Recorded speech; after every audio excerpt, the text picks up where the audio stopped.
Well, welcome all of you, especially our little ones.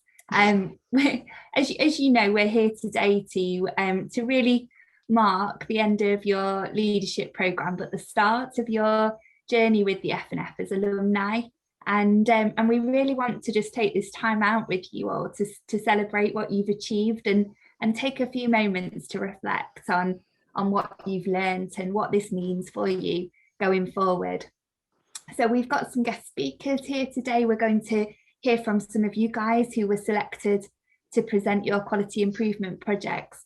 And we're also going to break out into some smaller groups so you get a chance to have a good chat again and a think and a reflect on what you've learned. But the whole theme and emphasis of today is really to just take stock of what you've achieved. And the reason why this is particularly special and important to do is because you guys have undertaken this program during a pandemic, and most people would have thought actually just getting through the day to day, understanding how life and work has got to completely transform to deal with this, it is enough. I don't need to put myself on an additional program and add in that extra layer of demand into my life. But you guys saw this opportunity and you did put yourself forward for it. And I've had phenomenal feedback from all of your facilitators and also others that have had a chance to work with you. I know lots of you have taken us up on those invitations to work with NHS England and Health Education England on their websites. So there's a number of you on that external advisory board there. And when I put out a call to you to say, tell me how you found the programme, I was inundated with feedback, and I was able to represent that feedback at the National Learning Disability Symposium as well. So in this short amount of time, despite all of the other demands, you guys have used this platform and you're taking full advantage of it. So congratulations to you all. Now I'm going to introduce you to Greta, who's our CEO, and Greta's going to start us off this afternoon with a welcome to the session and a few words from the foundation. Over to you, Greta. And I'm off mute. Amazing. Well, is it afternoon? Yes, it is afternoon. Good afternoon, everybody. Amazing. I'm sorry we can't see each other, meet each other, be in the same room as each other. And particularly, I would love to be in the same room with those babies. That little baby, all that hair. Wow. It said Robert Hill on your Zoom page, Rebecca. I think that's not your baby's name, is it? No, that's my husband's, but I have just changed it, so it should. Oh, Rebecca Hill, look at that baby! What is amazing? Anyway, which leads me into saying a couple of words about this programme and why you were selected, and understanding a bit about what's happened since the day you started and now.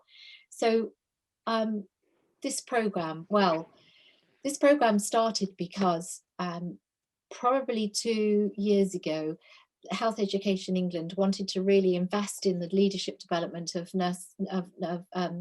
learning disability nurses, and they invested in 2 cohorts of learning disability nurses, and based on what we identified and what the participants of those programs said, it gave us the basis of need to go to the Burdett Trust for Nursing for this funding.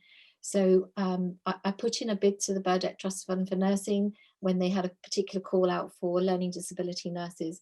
And luckily we were granted this funding, and I think we've seen, Gemma will testify to this, a brilliant cohort, or 2 cohorts of learning disability nurses. So that's kind of the back, oh, look at the babies going. that's kind of the background to the program. And the other thing I wanted to say is that, you know, you were chosen out of all of the people that applied to this program because we identified something special in you guys. Now, at the time it was written word. I don't think we interviewed, did we, Gemma? No. So what do you put in your application was enough for us to say, this person's got spark in their belly. They want to do more for learning disability nursing and the people with learning disability. So that was the thing that you wrote about. Those were the things that we picked out as real potential, as shining stars. And I'm hoping this program has given you the platform to shine even brighter, to have the courage to lead beyond any capability that you thought that you had.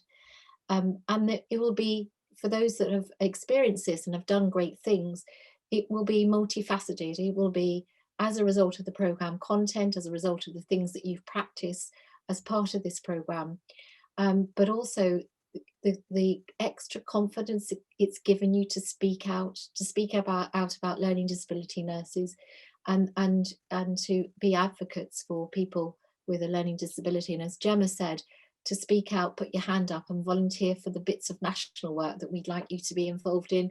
So that's a huge benefit. And as I said, the benefits are multifaceted.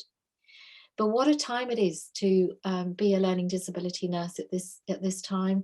Throughout COVID, we're going to have a campaign that we call the Hidden Nurse, and I think it's absolutely we absolutely know that learning disability nurses, as well as a couple of other branches of nursing, have actually been the hidden nurses in during this pandemic, and we want to change that. We want to make this.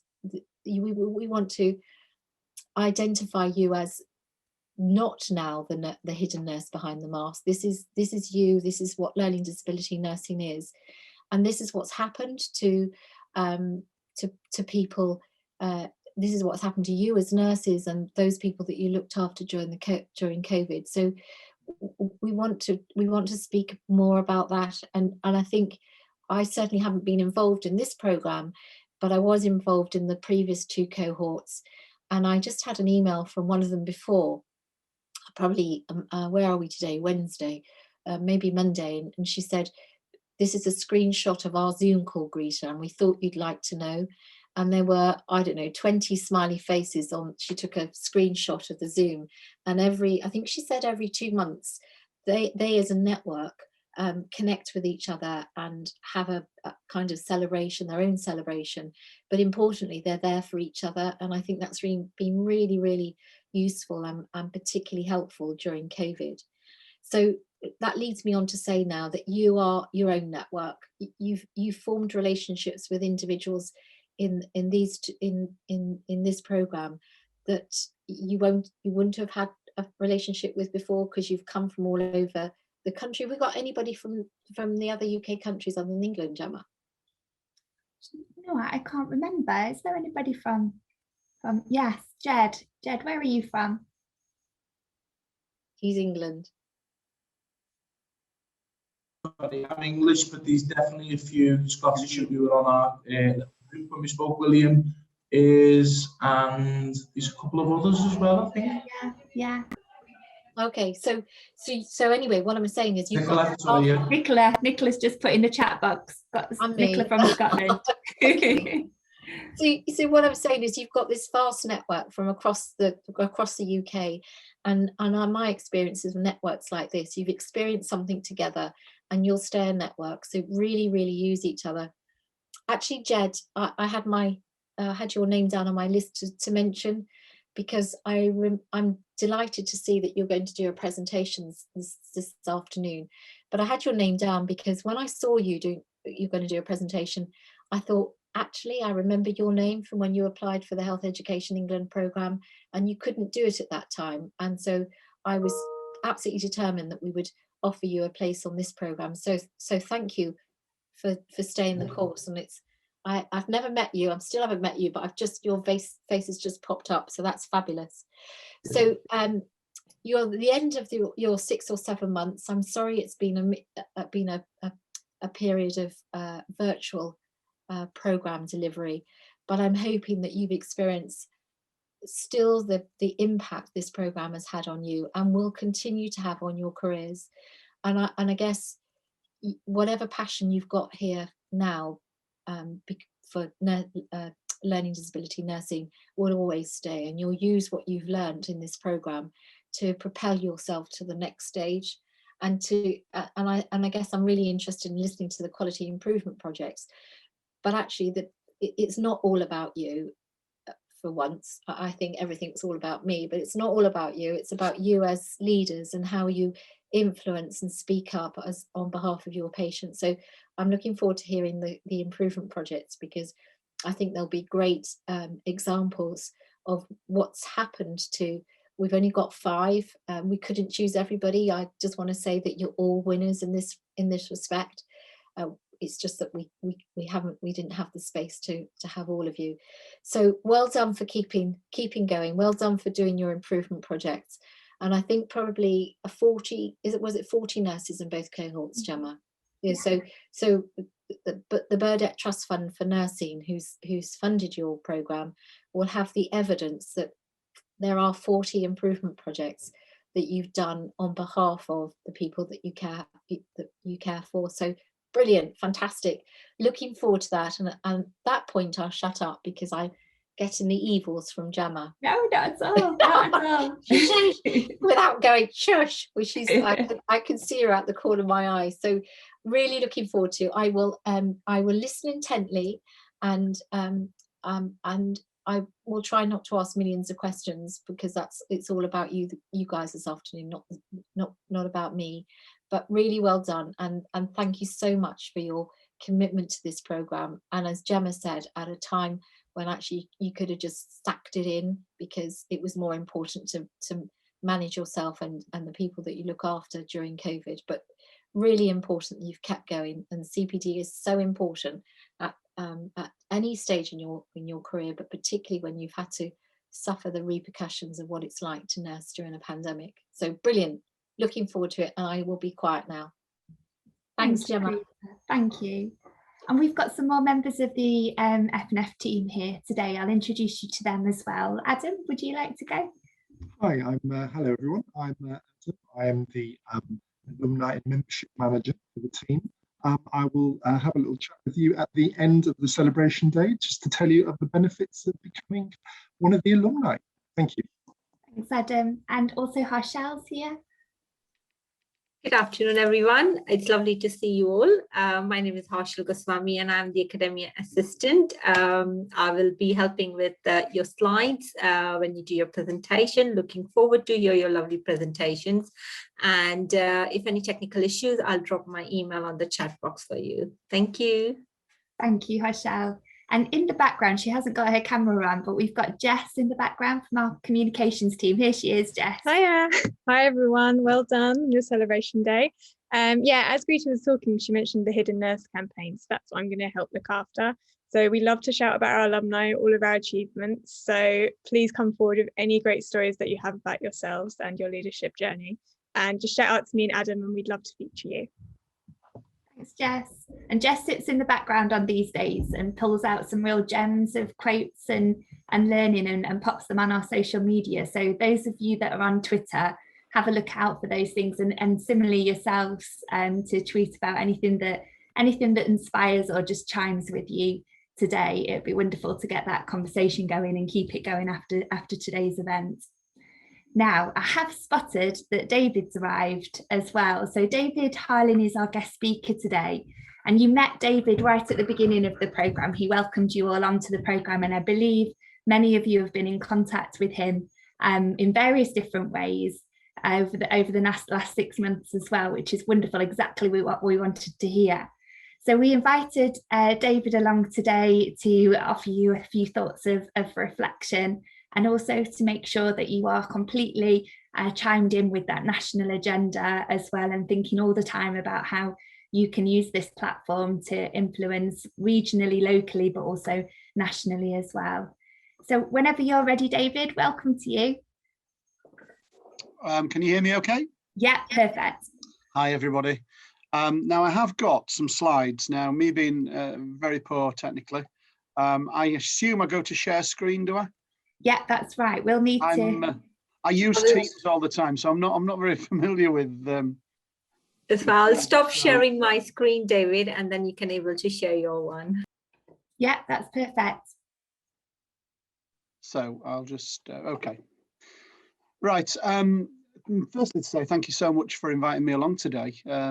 It's a real credit to all of you who've taken part in this programme, and I'm really keen to see what's what's evolved as a result of your participation, but also those connections, as Gemma mentions, really, really important connections that we've made, some of us, and some of us were yet to make. But needless to say, we're such a small contingent of the nursing family, but we are such a powerful force. So I say it all the time, but the greatest strength is in our kind of unity and our belief in what we do, and that's part of my job in a national position, to ensure that I am everybody to embrace that and bring us together to share what we do and celebrate it, and of course build on it. So I'm gonna go through these slides at pace, but I will share them afterwards so colleagues can see them. And of course, I think time hopefully might permit for questions if people have any burning points they want to raise.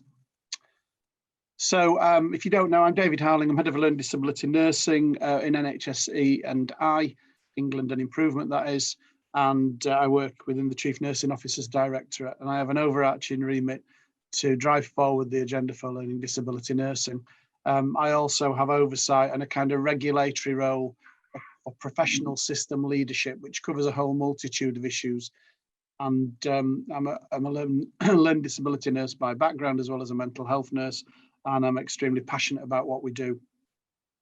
I want to offer you some food for thought today and prompt your own thinking, both in terms of your journey that you've taken and are taking, both career-wise with the assistance of this programme and other work that you've been doing, but also to encourage you to think about next steps. So this first point about the why question, I've put in there because some of you will be very familiar with this. The whole impact of what we've done, where we've come, and certainly for people who were part of it, I'm sure most of you were, the 100 years celebrations. It created a whole groundswell of interest in who we are and what this profession's about. But many questions still remain about, why did we come into this? Why do you do that? Why bother doing that? And why would you want to do it? Well, it's very personal for each of us, but there's some common ground that we share. And ultimately that main driving force, I believe, is that we all want to make a difference and an impact in people's lives, and to, in many cases, as a result of many of those challenges that people face, overcome the barriers that exist and still exist and have done for many, many years to improve outcomes and to challenge the whole array of discrimination that we still see. So we've got a whole job of work to do.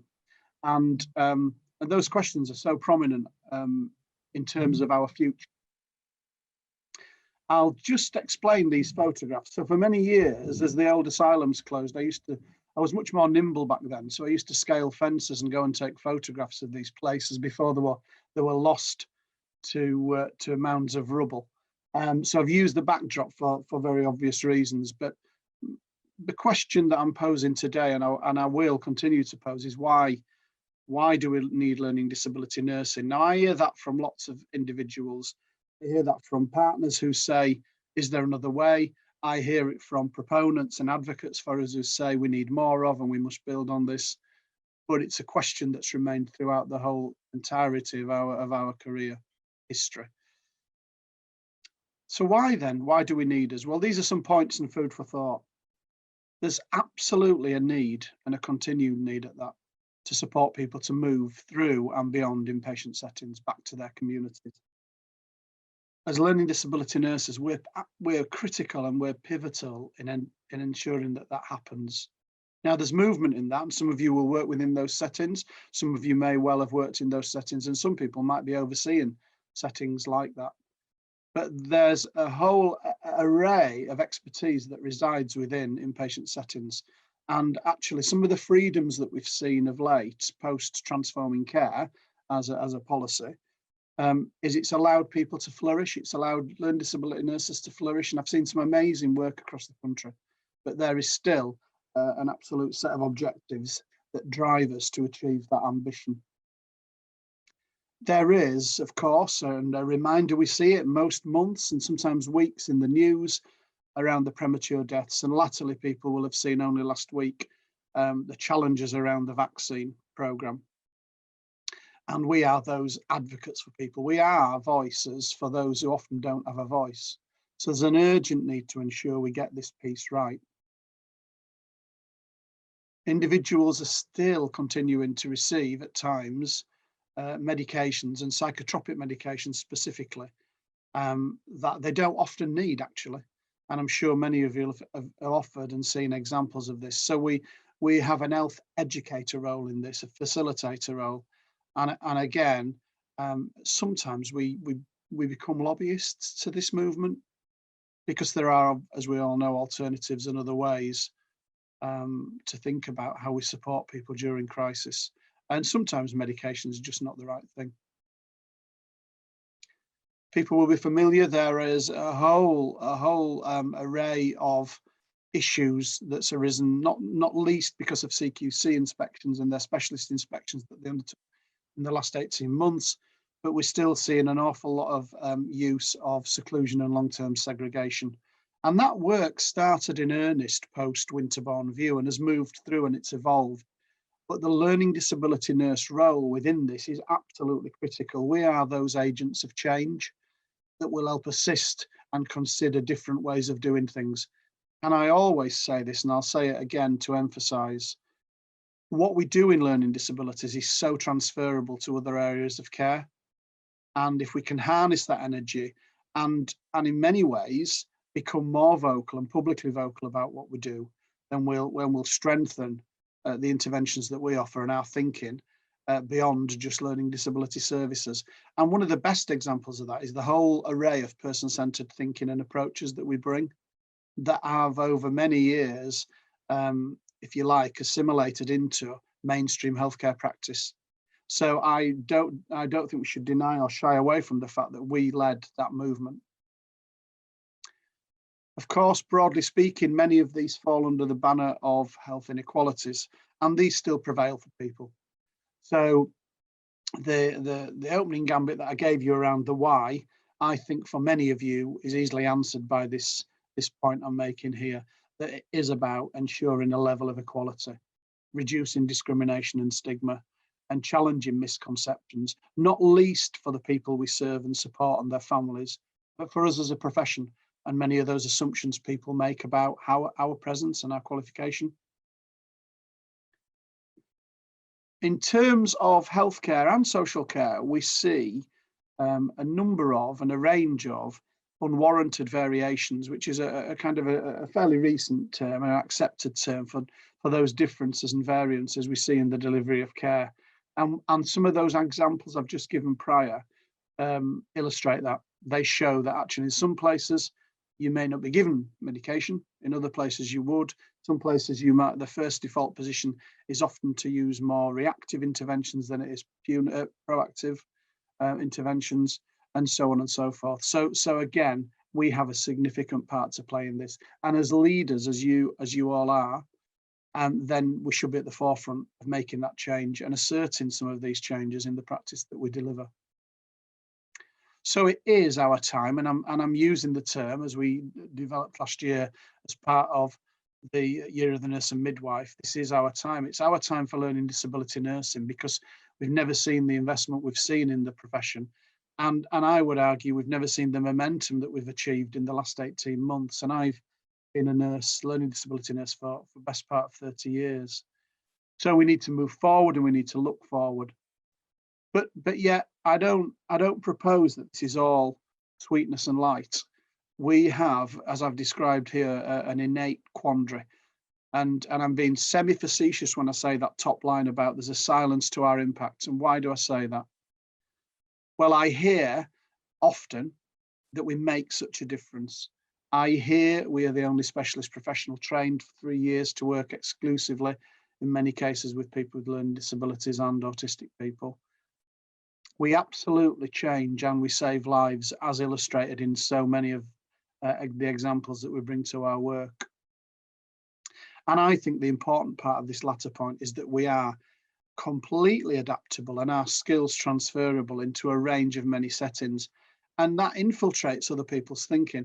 So an example I'll give you, I only spoke to a director of nursing about 8 weeks ago, 6-8 weeks ago, who was asking me where she can get more learning disability nurses, because she's employed one in oncology, she'd employed one in ophthalmology, they had somebody working in their ED department. And I asked her why she's looking for that. Is that just a nursing shortage issue? And she said, those nurses have taught my staff person-centeredness. Now that's really, really humbling and powerful, but we need to capitalize on that. Many of us do, but there's a way to go. But with all those positives, there's a but. And those buts, as if you like, contrary points, there's huge variation in what we contribute. And by which I mean, and we won't dwell on this, but of course we've been blighted to a degree by some of the media coverage, Winterbourne View for one, Walton Hall for another, and learning disability nurses were present in those places. So we mustn't shy away from it. We have to absolutely accept the fact that we had a presence there. And it moves through that point that whilst we may well be specialists, there is evidence of us as specialists, sadly, colluding with and in some cases perpetrating abuse. Strong, powerful and very emotive statements I'm making here, but we must not shy away from them. And whilst we change and save lives, not many people know about us. And I still hear stories of young people coming to do and think about nursing who say, I heard about learning disability nursing at the open day. I didn't know it was a thing. So, well, it's not a thing. It's a part of a long-standing profession, and again, that educative role is to show people that this career choice is really, really important and valuable, and equal to all other branches of nursing in every way. And whilst we are, as I say there, entirely adaptable, transferable in our skill set, knowledge, and experiences, there just aren't enough of us at the moment to deliver to that full potential. So what are we going to do about it? Well, let's have a synopsis of those points and where we've come. So despite those efforts, lots of innovation and a variety of methods, the profession has, until recently, continued to deplete at a steady pace. So that's us as learning disability nurses. For several reasons, we have been blighted. I've touched on that just now, by some of those misconceptions, assumptions, and all of some of the negative portrayal of the lives of people who learn disabilities. We are badged and kind of almost aligned to that, and sometimes, and that's unjust sometimes, because we're not in some cases aligned at all, but we've been associated by our title alone. And there is, of course, interprofessional discrimination. I hear, as you will all have heard, as leaders and challenged, I'm sure, the old adage about, oh, learning disability nursing, mental health nursing as well, you're not proper nurses. So whilst that's a really ignorant statement and ill-informed, we have an absolute duty not to engage in arguments about that, but to clearly and very succinctly educate people. And the best actions that we can illustrate in that are the changes we make to people's lives. So whilst over those 30 years, we've tried desperately, we really have, 30-year history of trying to describe and illustrate and articulate what we do, it's not really coincided with a significant increase in the number of people coming into the profession. So enhancing the profile and the reputation, as we continue to strive to do, we will see whether or not that returns the fruits that we hope. And the latter point leads into the work that's happening nationally. So there's an argument that says, whilst we've done and we continue to do an array of excellent work, groundbreaking work, and sometimes world firsts, actually we're very inward looking, we're quite inverted sometimes in what we do. We seek to preserve and justify our worth by seeking to do that only within the realms of our professional groups and not strongly out with that in the wider public and professional domains. However, I come to this, I've brought you right down now to bring you right up, as I do. Despite those challenges, these are hard and fast facts. The demand for learning disability nurses continues to grow. And that's the irony, isn't it? The profession has dwindled in number, but the demand for us grows. So there's an absolute need for more of us. The government see that, Health Education England see that, NHS England and Improvement see that, and investment has followed. Satisfaction levels, despite some of those awful stories we've heard about, 99% of people who have the input and involvement of a learning disability nurse are extremely satisfied with what they receive.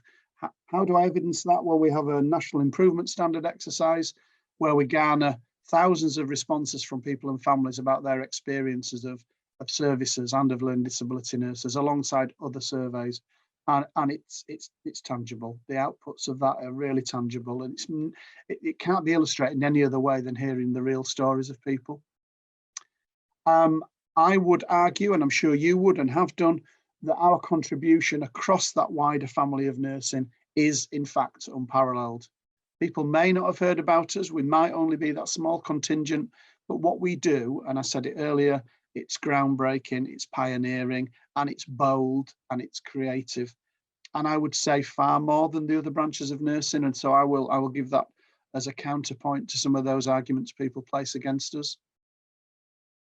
There's never been greater recognition of what we bring, and we are entirely adaptable in our skill set and how we transfer our knowledge and benefits to other areas of care. And as I say, we absolutely must harness a belief in ourselves individually and as a profession that we are pioneers of individualized, person-centered and very much outcome-focused interventions. It's the nature of what we do, but we don't remind ourselves enough of it at times. But ultimately, where the difference happens is just there. I can't illustrate it any better. It's in people's lives changed by the impact of what we bring. Their families cite it, the people cite it, and we gain rewards ourselves from being part of that story and recognition. But there's no other way to illustrate it than those examples. And each of you have a bank of examples of what you've done to find yourself where you are now. And I don't think any of us should or will ever lose sight of that. So everything I've mentioned thus far is formulated into the rationale for the All England Plan for Learning Disability Nursing and this notion of resetting what we do. And if I ask you to remember nothing else of today's presentation, when I use the word reset, don't focus too much on the word itself. Think about some of those very actions that I've spoke to in the previous slides, the things we need to challenge, the elements we're unhappy with, the parts of what we do that we need to grow and strengthen and harness and celebrate. That's the reset. So it's not changing anything as such, it's only building on it and better understanding and accepting of, if things have gone wrong, we need to work with that, and we need to readily address it in order to make those changes, not shy away from it, not seek to defend it, but to be those people and those agents of change, as I say, that are able to do just that, because by virtue of that, we will become much stronger in how we deliver care. And what about examples of some work streams within the plan? I'm not going to read all these out, but I can see a yellow box that shines bright there. And that's you guys in the work that you've done and the programme you've done. And Florence Nightingale Foundation as an established ambassador for nursing, and the amazing work they deliver has helped you and enabled you to achieve just that. And the partnership of this plan, it's imperative that it works out with the NHS. So charities and third sector organisations must be part of this work, because we're not exclusively healthcare practitioners. And people say to me, what do you mean by that? And of course I cite the great many areas where learning disability nurses reside and work that are not health based. And that's where the impact and the broader impact in the holistic sense is happening. So lots and lots of things are occurring to make that plan come to fruition. But it can't just be about a plan. It's about us being able to, if you like, articulate what we do through some of the work of the plan, but give a very firm message to the overall sectors of health and social care that we're around, and we're around to stay. And that reference to the areas in which we work that are non-health are kind of illustrating these dabble things that I do of an evening. Anybody think I've not got a life? I have got a life, truly. But I prepare these. Sometimes they're prepared out of frustrations. I think this one was prepared originally out of frustration when somebody said to me, there's no roles or jobs in learning disability. So I spoke to colleagues who supplied me with just a few of the areas in which they work. And we are, by virtue of these examples, we're true inclusionists. We're so broad-based in what we do, we can work anywhere. And if we hold true to the very essence of inclusion, which we say all the time for the people we support, then our role allows us to fulfill that for people. So if you find us in ophthalmology or you find us in oncology, then we're representing healthcare needs and meeting those healthcare needs of general population, as well as those people who rightfully, from an inclusion point of view, are accessing mainstream services.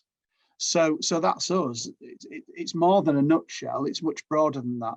But actually, we should always hold true to it and recognise that these roles remain endless. I keep hearing of new and novel developments around learning disability nurses doing different things that I just want to grab hold of and say, this is just amazing. I've popped this slide in actually because I'm hoping it's going to feature as part of the new Learning Disability Nursing website, and I think it's really important in this because you guys you figure in this by virtue of the pathway. So we've created this for, if you like, the lay person, Joe Public on the street, walks up to you and says, "There's no future in that. Where do you go with that type of job?" Well, actually, I won't go through it all, but you can see there's a number of steps, if you like. The silhouettes of people, I hope, on the new website we may well click on.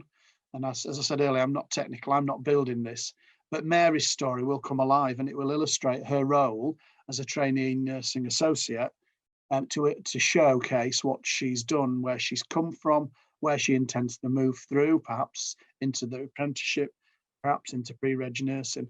And the different programs that we engage in are all part of that journey. And what you've been doing with Florence Nightingale Foundation is exactly that. You are part of that escalator and that transitional escalator of moving through the whole range of novice to expert. And as leaders, never lose sight of that. That's my kind of wish for you guys, is to not lose sight of it and to act on it. But we will build this out. And whilst it looks very health focused, and I don't apologise for that, because primarily we want to illustrate the health route that's funded and available. Actually, you can see below, I was keen to make sure we do represent other areas where the profession is working and making a difference. For any of you who joined the symposium back in December, you might recall Stephen Rose did a presentation, and the one headline from that was fascinating was in his trawl of LinkedIn and his survey, fairly crude albeit, he identified 125 roles that LD nurses were doing that were non-health. So we have potential to be everywhere, making that difference. So where do you come in? Well, I want you, and I know you are, so I won't patronise you, but I want you to keep being that voice, to build that coalition across your networks and those networks that you're continuing to engage in, to just enshrine the fact that we are a unique profession. I absolutely want you to continue leading and initiating, as well as input into the range of initiatives that we deliver. And I've put learning disability nursing initiatives, but actually there's many initiatives that we need to be part of that are out with learning disability nursing, back to that whole point about inclusion. And the sense that we could create a social movement to a degree, I hope we can harness and grow over the coming months and the next year or so, because that unity and voice that we have collectively has the power to do much more than it's done to date. Keep promoting what you do. And of course, we want to attract more people into a career in learning disability nursing. So when I said earlier that we've turned a bit of a corner, we absolutely have. So if people aren't aware, this year, first time in 10 years, we've seen a 27% increase in the number of people coming into learning disability nursing. Now that's phenomenal. Now, I understand, although I've not got the figures yet, I won't have them for some months, that constituted an overall 16% increase across nursing overall. So last year, nursing in all branches as a whole saw 16% increase. I'm informed, and this is not published yet, but the information suggests it's doubled this year. So if we're talking about 32% increase, how many of those individuals are coming into learning disability nursing, knowing that this year we've already grown? So everything I'm talking to is not me giving a corporate reassurance to you guys. It's me as a passionate learning disability nurse and a national leader saying we're making these ambitions, these goals and objectives come to fruition. So please hold that and cite it when you hear, or if you're party to conversations that might infer there's no future in it, when in fact it's quite the opposite. I would urge you, as I always do to colleagues, to embrace social media, to raise the profile, share that practice that you deliver, that unique work that you do, and celebrating your own roles, because they are very diverse. And just sometimes starting that conversation makes a difference, often with people who are outside of our professional groups, to kind of inform and educate other people about the work of the learning disability nurse. And I suppose today I'd like you to offer a single commitment to yourself and to the people that you care for, to help strengthen what it is that we do, who we are, and how we'll be sustained for a further 100 years and beyond, because that's not as much about our legacy as about building that future and ensuring that everyone knows who we are and what we bring. So I'll stop there. I hope that's been helpful. And as I said earlier, I want to thank a sincere thank you to Florence Nightingale Foundation and colleagues for hosting the leadership programme and the work that you've been doing. I'm so intrigued to know how that's going to play out for each of you. But of course, being that voice that you are, just contact me, make links and share and promote what you've done. The new Learning Disability Nursing website is yours. It's your platform to do just that. So there's nothing that can't be shared on there within reason. And let's do that. Let's harness it and share it. But I'm going to stay around because I want to hear more. But thank you ever so much for inviting me along. Thanks so much, David. Gosh, I went on I don't know about you guys, but I went on a bit of an emotional journey with that speech there, and particularly found those images so powerful. David, thank you so much for sharing all of those really key messages and calls to action really for the group today. And we have got some time for questions, so I'll ask if the group wants to pop their cameras on and give us a wave, either a real life wave or a Zoom wave. We'll look out for you and we'll post some questions to David.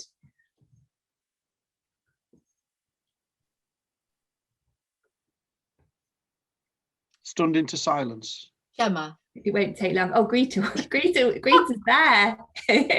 You did well, Greta. You waited at least 10 seconds. Yeah, well, you see, somebody isn't getting there, you get in there. Well, it'll be my only comment plus a question, David, and I'll let the rest of the team. First of all, my comment is thank you so much, David, for your support for this foundation programme funded by the Burdett Trust for Nursing. And I don't know whether you were there when I said a welcome to the group earlier on, but the reason we got funding this time from Burdett Trust was because Health Education England had invested in 2 cohorts previously, so that gave us the impact value of what difference we were making to LD nurses and nursing. So I'm absolutely delighted that HE still and NHS IE are still behind this drive to increase the leadership development in LD nurses. So one comment. Second comment is I loved your picture about the career pathway from nursing apprentice all the way up to consultant nurses, and I think so. I'm a nurse, and I just you can almost, it was like we want to celebrate this amazing career that we're in. I'm not an LD nurse, but the most amazing career that we're in, and there are so many opportunities. I don't think you could put any more words on that slide. So you've got the steps all the way up the pathway, but you've got a whole mixture of roles that LD nurses can do. And it's no wonder actually that we've got more and more people who are wanting to be nurses at this moment. So 2 comments. I forgot what my question was going to be. That's my problem. Maybe there wasn't a question. Maybe I just needed to say that too. Thank you, David. I appreciate it. Thanks for your support. I love to see that we're part of that career pathway for LD nurses. Thank you. Thanks, Greta. We've got a question from Lou.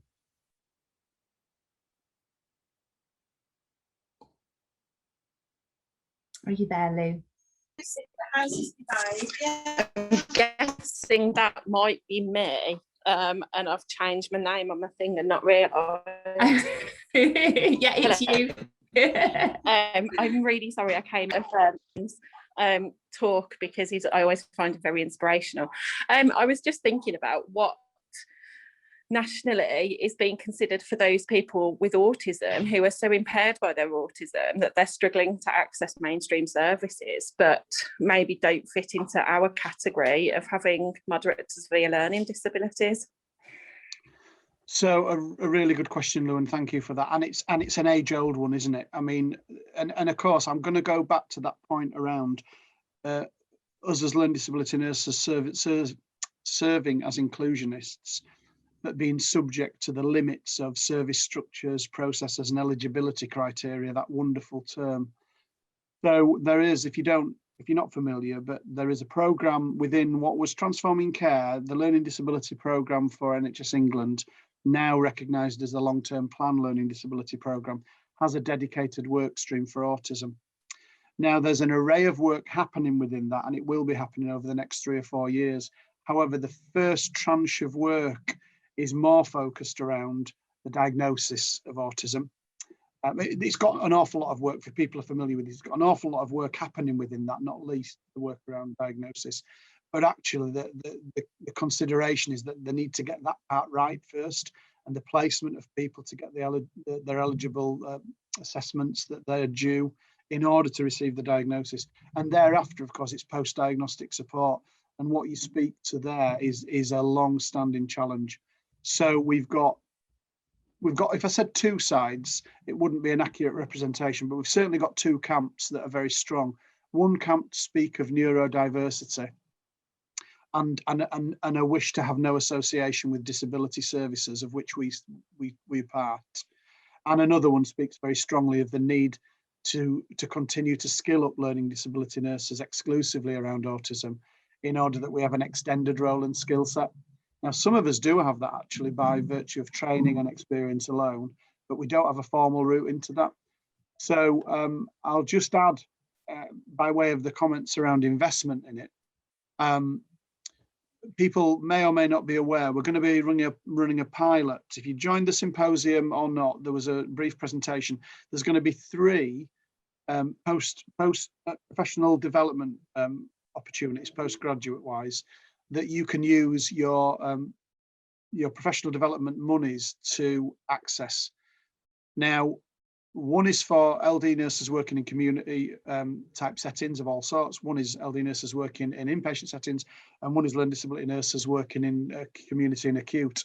I and others are being lobbied by lots of people to say you need to develop a further programme for learning disability nurses working into and with autistic people. So we're not at a point where we've got the funding for that, but it's at the table and being readily discussed. However, I will counter that by saying other parties are saying that just needs to be a generic specialist training for any professional, not just for learning disability nurses.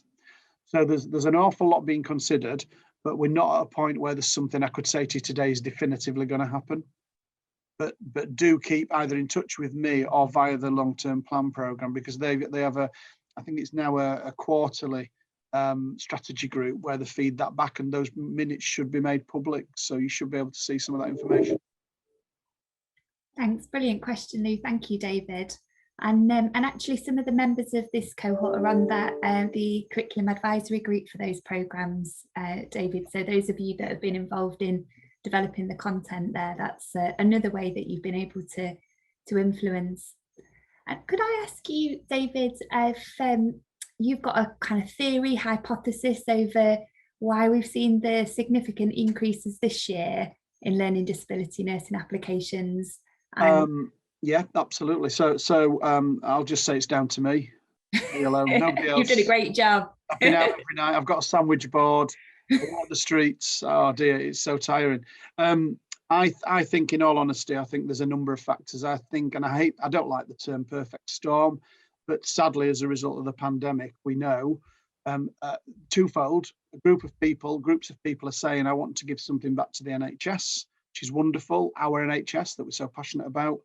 And other groups of people, sadly, are or have lost their jobs. They're looking for career opportunities and changes. So that, I think, undoubtedly has had an impact. It will be interesting to look at that in research and data terms to see where that actually falls. The third part is, in fact, I'll say me, but it's me with you guys. So when I looked and spoke to the Health Careers website, for example, we did that postcard campaign last year at Learning Disability Week, and not exclusively. Lots of things happened during that week across the countries, 4 countries. The traffic to the Health Careers website, Learning Disability pages after that week increased by 87%. So something's happening. Hence, when I say social movement, I'm not just throwing a term out there. The things that we're doing, the legwork we're putting in, our voices and our action is doing something. So in combination of all those things, I think that's making the difference. I think people are thinking, do you know what? Actually, I'm going to explore this option of working with people who are perhaps in some cases the most vulnerable members of society. The other part, and NHS England particularly had a whole programme around the Nursing England Now work, and the nursing ambassadors piece and some of that work into schools, I'm staggered by. I get the returns every month, and honestly, the learning disability piece is above mental health in terms of people's interest, feedback on the sessions. So if you've been involved in that, thank you. But I know colleagues up and down the land have joined those sessions to promote our profession. So it's a multitude of factors, but it's clearly doing something. And I guess by September, but certainly UCAS data will be available around November this year, we'll know whether or not we've built on this year's increase. And if we have, we're going in the right direction. Phenomenal, absolutely wonderful. And Lucia's got a question. Yeah, hi, sorry, it's pronounced Lucia. Oh, Lucia, sorry, thanks for That's correcting. all right, everyone gets it wrong, don't worry. Yeah, just a real quick question around sort of the career development. I thought that was quite interesting.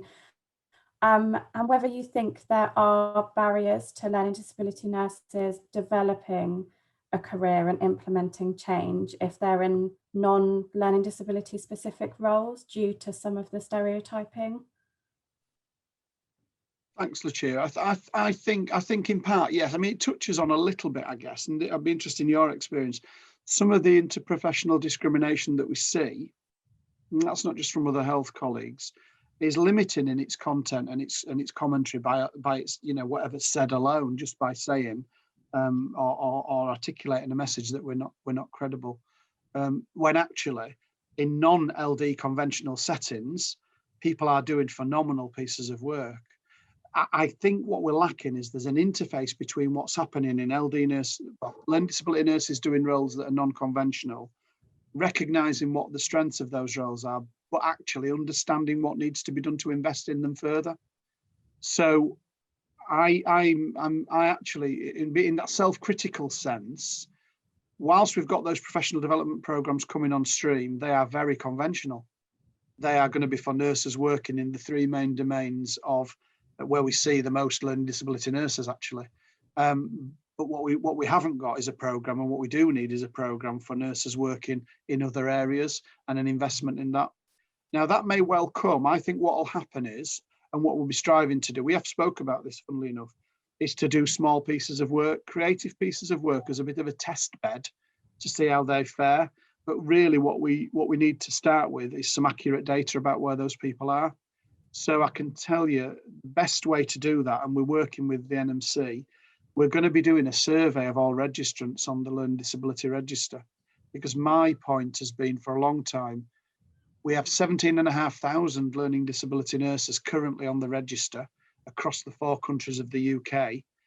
I can tell you 3,500 of those work in England, work in the NHS. I can tell you that about an equivalent amount work in the independent sector. So we're now at 7,000. I'm still got 10,000 to account for. I have crude figures for Wales, Northern Ireland and Scotland, but I'm missing, even on a very crude finger count, about 5,000 learning disability nurses.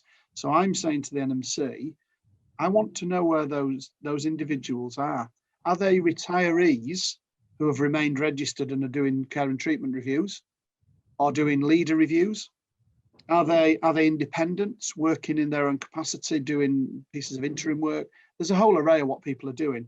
But actually the pandemic's shown and really magnified at the point of a national crisis wow, we could have done something readily and very actively if we'd have known where those people were, from engaging them in the COVID death reviews to engaging them in the vaccination programme and so on and so forth. So there's a real need to understand where we reside. It's a really good question, Lucia, because actually in training terms, we've got to know where they are to actually then develop, if you like, bespoke pieces to support them. Is that helpful? Yeah, that is helpful. Thank you.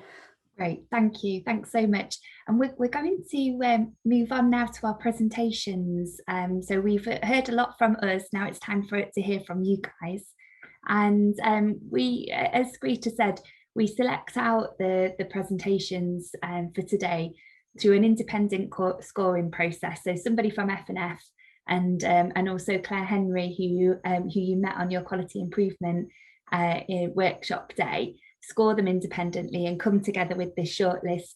Now, the feedback from both Jo at F&F and Claire was that the quality of these improvement projects was just outstanding, and so many more people could have been selected to present today, but we had to select 5. And I'm going to invite you individually to present, but I'm going to ask our presenters to help me as well to chair this next hour by sticking quite closely to a 10-minute slot. And it would be wonderful if we would be able to ask some questions. I know Claire Henry's in the audience. I know she'll want to ask questions. David's going to stick around. Greta's here as well. You guys will want to explore more. So so if you can be to the point, I'm talking as if I can do this. I'm a waffler. So if you can do better than me and really stick to that timeline, that would be wonderful. So our first person up, and she's smiling at me now, is Charlotte. So whenever you're ready, Charlotte, we've got your presentation. So if you just let Harshal know when you want us to move the slides on, we'll do that for you. Fab. Well, this is exciting, isn't it? I've just lost my screen. Oh, there we are. Okay, cool. So this project, first of all, I just want to say it's well, better for me as a working title, but that's something that kept coming up in a lot of our interviews, a lot of our questions with our patients that we spoke to, was that, you know, this works better for me. And so that was something that we were playing with those words. So that's where we're at for the moment. And this project that we were looking at was to raise awareness of ASD and autism among mental health staff, and to encourage appropriate environments that reduce patient anxiety on acute mental health wards. A lot of the patients that we spoke to have had admissions on mental health, on acute mental health wards.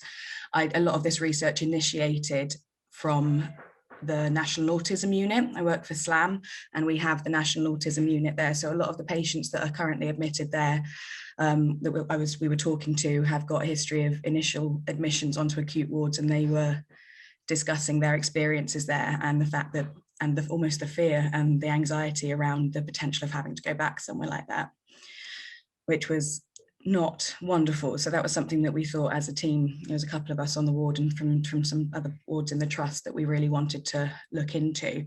And the main point that these guys kept saying was that they just kept expressing that the nurses there just didn't seem to understand them.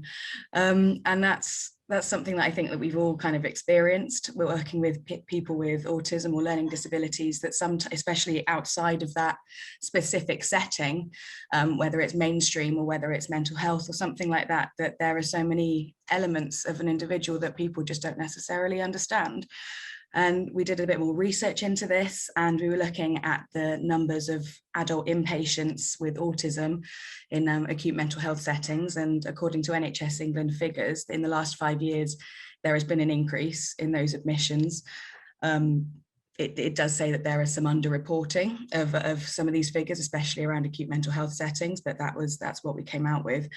And with this increase and patient-reported dissatisfaction with care, we wanted to do something about this. And one of the things that came along, obviously, was talking about staff knowledge and proficiency in working with this client group. And it was clear that the acute ward environment was not the most accessible and adaptable environment for someone with potential significant sensory requirements. And this is something that we felt that could be changed. Let's face it, even on our National Autism Unit, it's not the best place. It's quite an old building. I mean, things are changing at the moment for our trust, and we're moving things around and building new buildings and things like that. But even on that ward itself, the patients were saying, well, this isn't ideal in so many ways. And we were just thinking about what can we do to make things a bit better and to improve their health outcomes, to reduce anxiety, to reduce potential incidents, and reduce these admissions, really, and these elongated admissions, because these people were just not able to settle. And a lot of the guys we were talking to were just saying, well, we were there for so long, and nothing seemed to be working because they didn't get it. And so that was something we wanted to work through. And I'll be honest, I put 2 PDSA cycles up. There were a lot more than that. I think the group that we got together with, we had these huge ideas of massive institutional change and all these different things that we wanted to do, that when, you know, going through that PDSA cycle, we didn't really, we weren't really able to do it. There's a couple of slides on from this first one. Sorry, I probably should have mentioned that. I went through this introduction. Next slide, please. There we go. We've got the different PDSA cycles here. I've just mentioned a couple of them, talking about anxiety, and I've mentioned that, and issues with incident management. And all these different things we were trying to talk about, it was just these huge different changes. Oh, we should change the buildings, we should change all these environments, we should train all of our staff, like every single person that comes through the door, put them through like mandatory training courses, which is amazing, would be incredible, these mandatory training courses about, you know, working with patients with autism. But actually we realized that these courses were not going to be available to people who were working, let's say, from NHSP or coming in on the bank, or people who aren't regular staff. Also, it was really difficult to get those kind of trainings onto the mandatory list. And as nurses, we all know that unless the training is mandatory, we're not often going to be doing it, unless we absolutely have to, or we have patients who specifically have those needs at that time. It's just something that, unfortunately, a lot of the time we don't have the time to do, to step on and do all this extra online learning. And it's also not necessarily the best platform to be learning about individuals in that sense. So after the PDSA 2 is the next slide. After kind of working through all of these huge, massive ideas that we had, we settled on trying to do something manageable, something small, something that could kickstart a change and kickstarts like a prompt to some staff to go, oh, this might be something worth thinking about. So that was where this idea of a visual tool came, because again, from that they don't understand us. The idea of a visual tool on our acute wards throughout the trust to prompt staff, to give them the awareness of the struggles that these individuals might have, these patients might have, to promote maintainable environmental and institutional changes, to make people think, to make staff members think, oh, what can I think about here? What might be an issue? What might this individual be struggling with? Should I ask?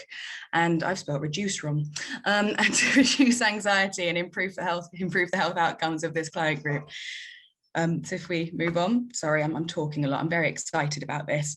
After going through the whole driver diagram situation, we looked at all of the different things we could try and control, things where we don't have control over this. How much money are we looking at? This is going to be an awful lot. So we spoke to different wards and what different wards are able to offer at present, something that we could get on the ground fairly quickly.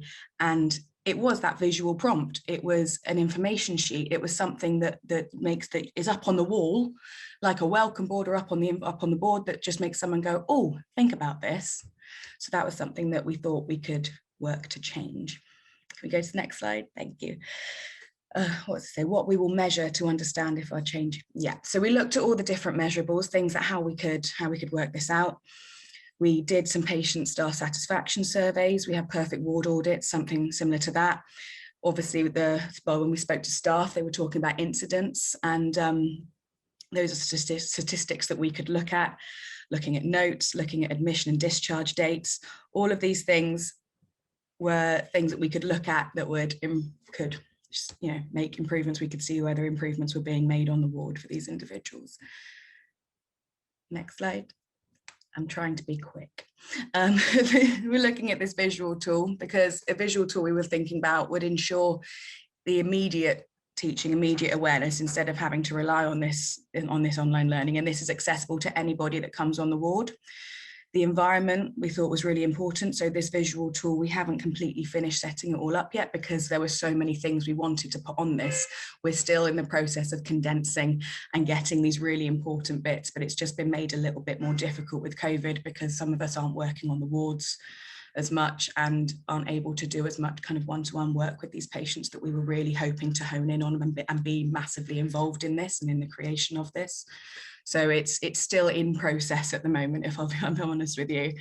But it's about, we were looking at environment largely, looking at the changes that we could make in environments because acute wards are quite, as I'm sure you all are aware, quite high intense environments. And that's something that we could work to change.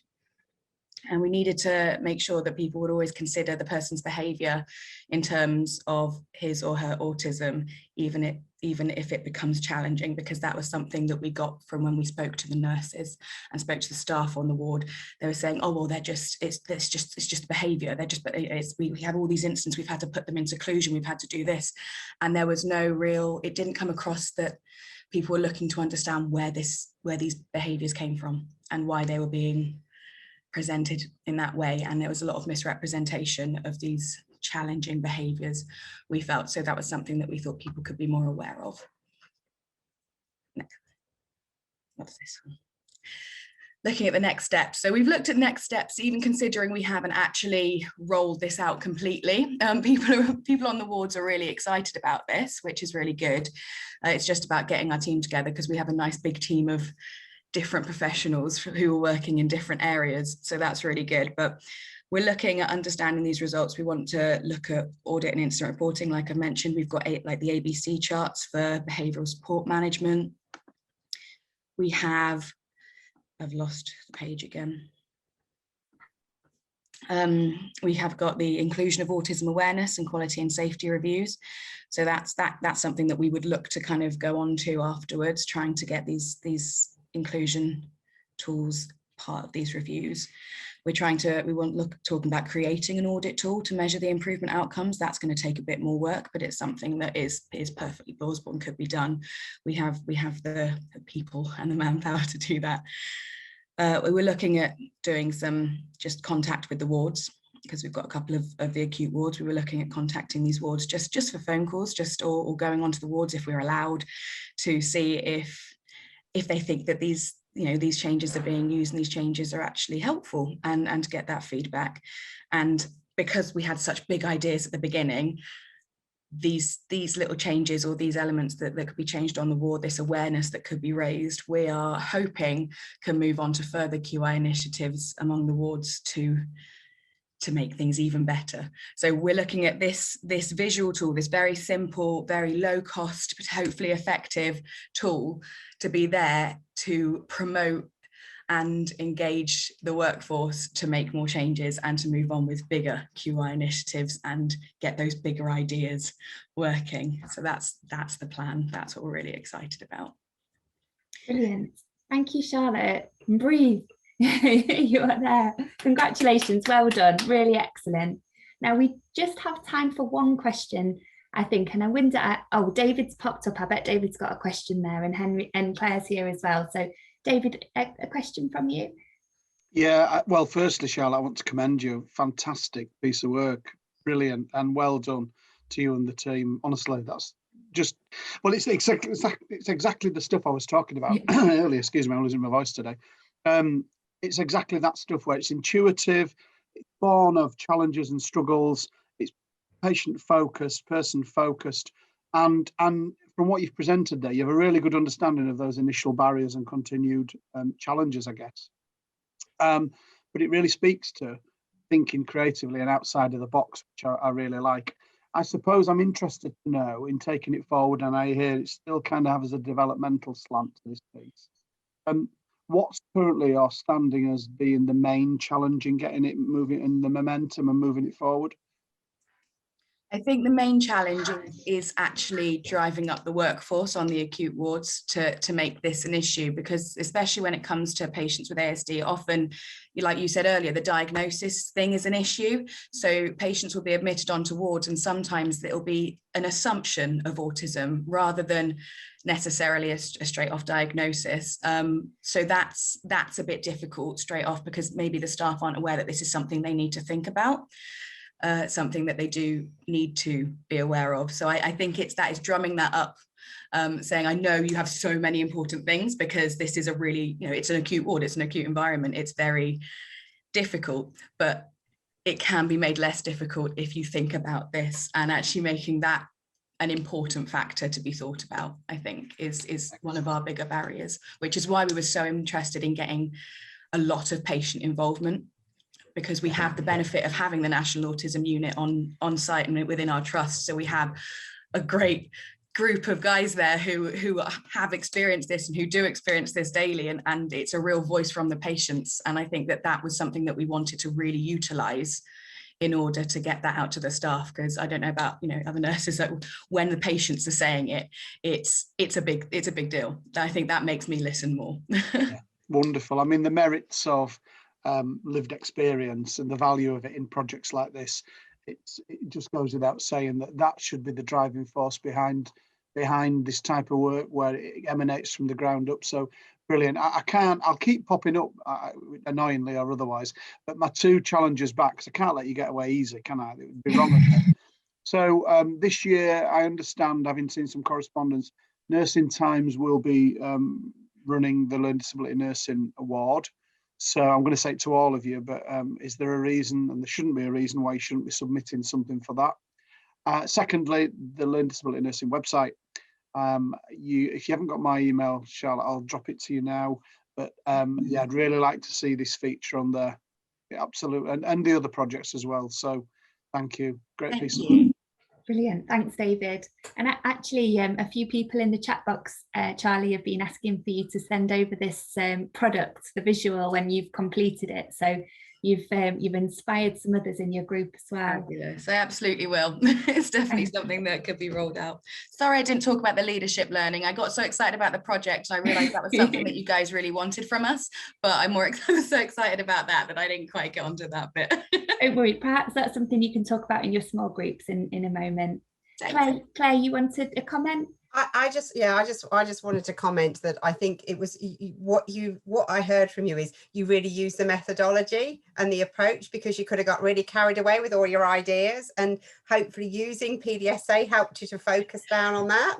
Once I understood it, it really did. And it is just making that sort of straightforward. And I think that you've you've shown the importance of really listening to obviously people, service users, but also staff around you, and what's doable and what isn't. So and going at that right pace. So I think you've just done a brilliant example, and I think it would be great to share what you're doing, not just I think across learning disability networks, but other networks, because I think that acute colleagues, I can say that I'm an acute colleague, don't know what you don't know. So actually, I think raising that is really, really important. So I think there's other channels that we could definitely raise once you've finished it. So, I mean, I suppose I'm going to say to you, what's your next step? How are you going to move it forward? Next step is we've got a few meetings lined up to get this tool actually completed, and yeah, that's our next step, if I'm honest, because we really want to get this out. Everyone that's working on it is so passionate about it. It's just that it's been a bit of a slow process the last few months because of the COVID changes and stuff like that. Yeah. But no, that's the next step. And some of the other things that we've got around some methodology, just dip into those, because they just help you at times if you're getting a bit stuck. So just a plea for look at some of that just to help you, really practical stuff. The next slide does say how useful I found the methodology in the PDSA. You did put on your post you found it useful. Yeah, that's the next bit. Thank you both. Sorry. Thank you. Thanks, Charlie. Fantastic. Well done. You've really got the energy going in the audience. Brilliant. Thank you. So our next presenter, again, popped up right in front of me, smiling at me. Suad, whenever you're ready, the virtual floor is yours. Thank you. Hi, everyone. I don't have a presentation, but I do have my my abstract, and I wanted to just go through my abstract, which is right here. So my project is called the implementation of a complex health pathway, which is currently being set up, and it's in its very early stages. Just a quick and brief background on the team that I work in. I work in an integrated learning disability service in London, and we have a 3-tier model in the team. So we have the community health and wellbeing team, the mental health and behaviour support team, and the transitions team. And we're a multidisciplinary team that consists of learning disability nurses, social workers, speech and language therapists, occupational therapists, physiotherapists, psychologists, psychiatrists, and art therapy. The complex health pathway that we're trying to set up will focus on our transitioning clients who are coming in from the children's service and who we identify as having complex health needs. But we're hoping to also spread this out to the whole service at some point as well. So we've set up a team, and we've defined complex healthcare need as having one or more physical health or mental health condition, in addition to the diagnosis of a learning disability, the management of which significantly impacts a person's life and the lives of the families and carers that are involved in this person's life. So our aim is to identify health outcomes through collaborative working between the teams within our service and other services within our trust. We also want to identify a health care coordinator role to lead on each service user's care. And historically, the care coordination role was always held with the LD nurses, even if the person doesn't identify as having a nursing need. And that could be with, our continuing healthcare clients or even clients that are on CPAs. So recently, we've identified clients that wouldn't be appropriate for nursing, and as a nursing team with our lead nurse support, we managed to spread this out to more appropriate disciplines. So it's a very new thing. We've only recently done it, and we did also face some challenges and some barriers, but we have a few clients that have moved over to, say, a psychologist if they're presenting with more challenging behaviors, if they have mobility issues, and we've successfully transferred them over to our physiotherapists. And so we recognize that a lot of the care needs of people that are transitioning into the adult service have high complex health needs, and that there are a lot of gaps. For example, how care packages are set up are very different from how care packages are set up in the children's service. How clinical equipment is ordered is very different to how we do this in the adult service.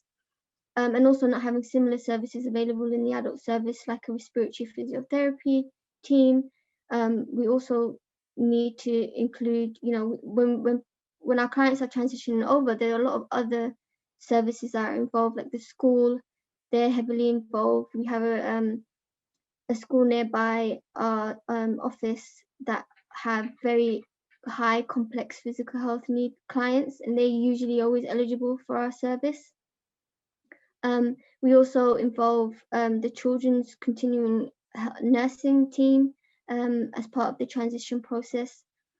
And a lot of us in the team that we've set up identified that there are significant impacts on the carers, often leading to carer stress, burden, and even placement breakdown. So by creating a complex physical health pathway, we would be identifying the clients that are more vulnerable to deterioration in their overall care needs. So we decided to use an appreciative inquiry approach to develop the complex health pathway. And we decided to use an appreciative inquiry because we thought that it would create and sustain change. Rather than starting with what's, the problem, we thought we should build on what's already working in the service and implement a pathway that is streamlined and can be shared amongst the service. We also reached out to an LD service in our neighbouring borough that already have a complex health pathway set up, and they were happy to share some ideas with us and some ideas that we could implement in our team. And some of the questions and reflections that our team had was, would service users identify for this pathway require a separate assessment? Would assessing these clients require 2 staff rather than 1? How would we ensure assessments care planning meets both health and social care needs of the person? How do we distinguish if someone's predominant needs are health or social care? And how do we incorporate the care coordination role into this? And also we also noted funding as well, if that could be through continuing healthcare, or is it more appropriate for social care to fund, or if they would benefit from having a direct payment. So the way we measured this was all the complex health cases will have a reoccurring review that will be documented on our clinical system. The QI team will periodically review these cases on the system to ensure that appropriate care professionals are involved. And depending on the review of the case, we will set up maybe 3 or 6 or 12 monthly reviews. We also wanted to include the care coordinators into our meetings so they can provide us with some updates. And the QI team will seek feedback from the clients, from the staff, from the family and carers to see what's working, what's not working. And we're hoping that this pathway will create a change in working, so that all staff are aware the need to flag complex needs clients so that all cases can have an identified care coordinator. We want to also set up a RAG rating system for our currently existing clients that are complex on the system, and see how that would work for our new clients that are coming through. We wanted to sample capture the new referrals and flag these new referrals early in order to allocate cases to an appropriate care coordinator. The QI team will check which client has a health professional already involved in their care and will notify the allocated workers of the new complex pathway procedure. We want to, and we're hoping that this will lead to a reduction in hospital admissions and also improve the health outcomes of our clients. We know that a lot of our staff aren't familiar with the care coordinator role, so we wanted to offer training to those that aren't familiar with the role, care coordination role, and we hope that that will increase staff's confidence and that they will know that there's support available if they need it. So I've included the 3 PDSA cycles. So which is that there is a large number of complex clients that we know are without a care coordinator. And so having a QI team would be really important to make sure that these clients are flagged. And we've already held 2 meetings to establish and identify the term complex health need and establish a criteria for these clients. We want to also, we haven't done this yet, but we want to go through the clinical records and identify those clients that are under the age of 25 who have complex health needs and establish what professionals are already involved in their care. The second cycle is cases without a care coordinator we've identified as having an increased risk of their health needs being of having unmet health needs. The QI team will assess each case and identify the needs and care planning that is required for these cases. And it was agreed that a case study will be brought to the team to discuss how this case has progressed through our service and identify the barriers that the professionals involved in this case had to overcome, identify any gaps and missed opportunities in the case study, and where we could make some improvements. The third cycle is having an MDT approach will improve the confidence in staff in their role of care coordination. So as I said before, we're going to offer some training for those that aren't familiar with the care coordination role. And yeah, so I wanted to also, because I also included in the abstract some of our strengths as a team, and we noted that we are an integrated service, and that's one of our biggest strengths. We also hold weekly team meetings and case discussions. Our ability to identify a person's needs from our single assessments seeing our clients face to face. We usually do home visits, but with the pandemic recently, that's been difficult. And when we receive referrals, we thoroughly screen them prior to the single assessment, and we also identify whether clients that are more complex need 2 professionals involved in the single assessment. And our next strength was we've already booked in some reoccurring meetings. So we just want to make sure that we stay on top of this and also identify the 25 clients that we need to on our system, and arrange some care coordination training for our staff.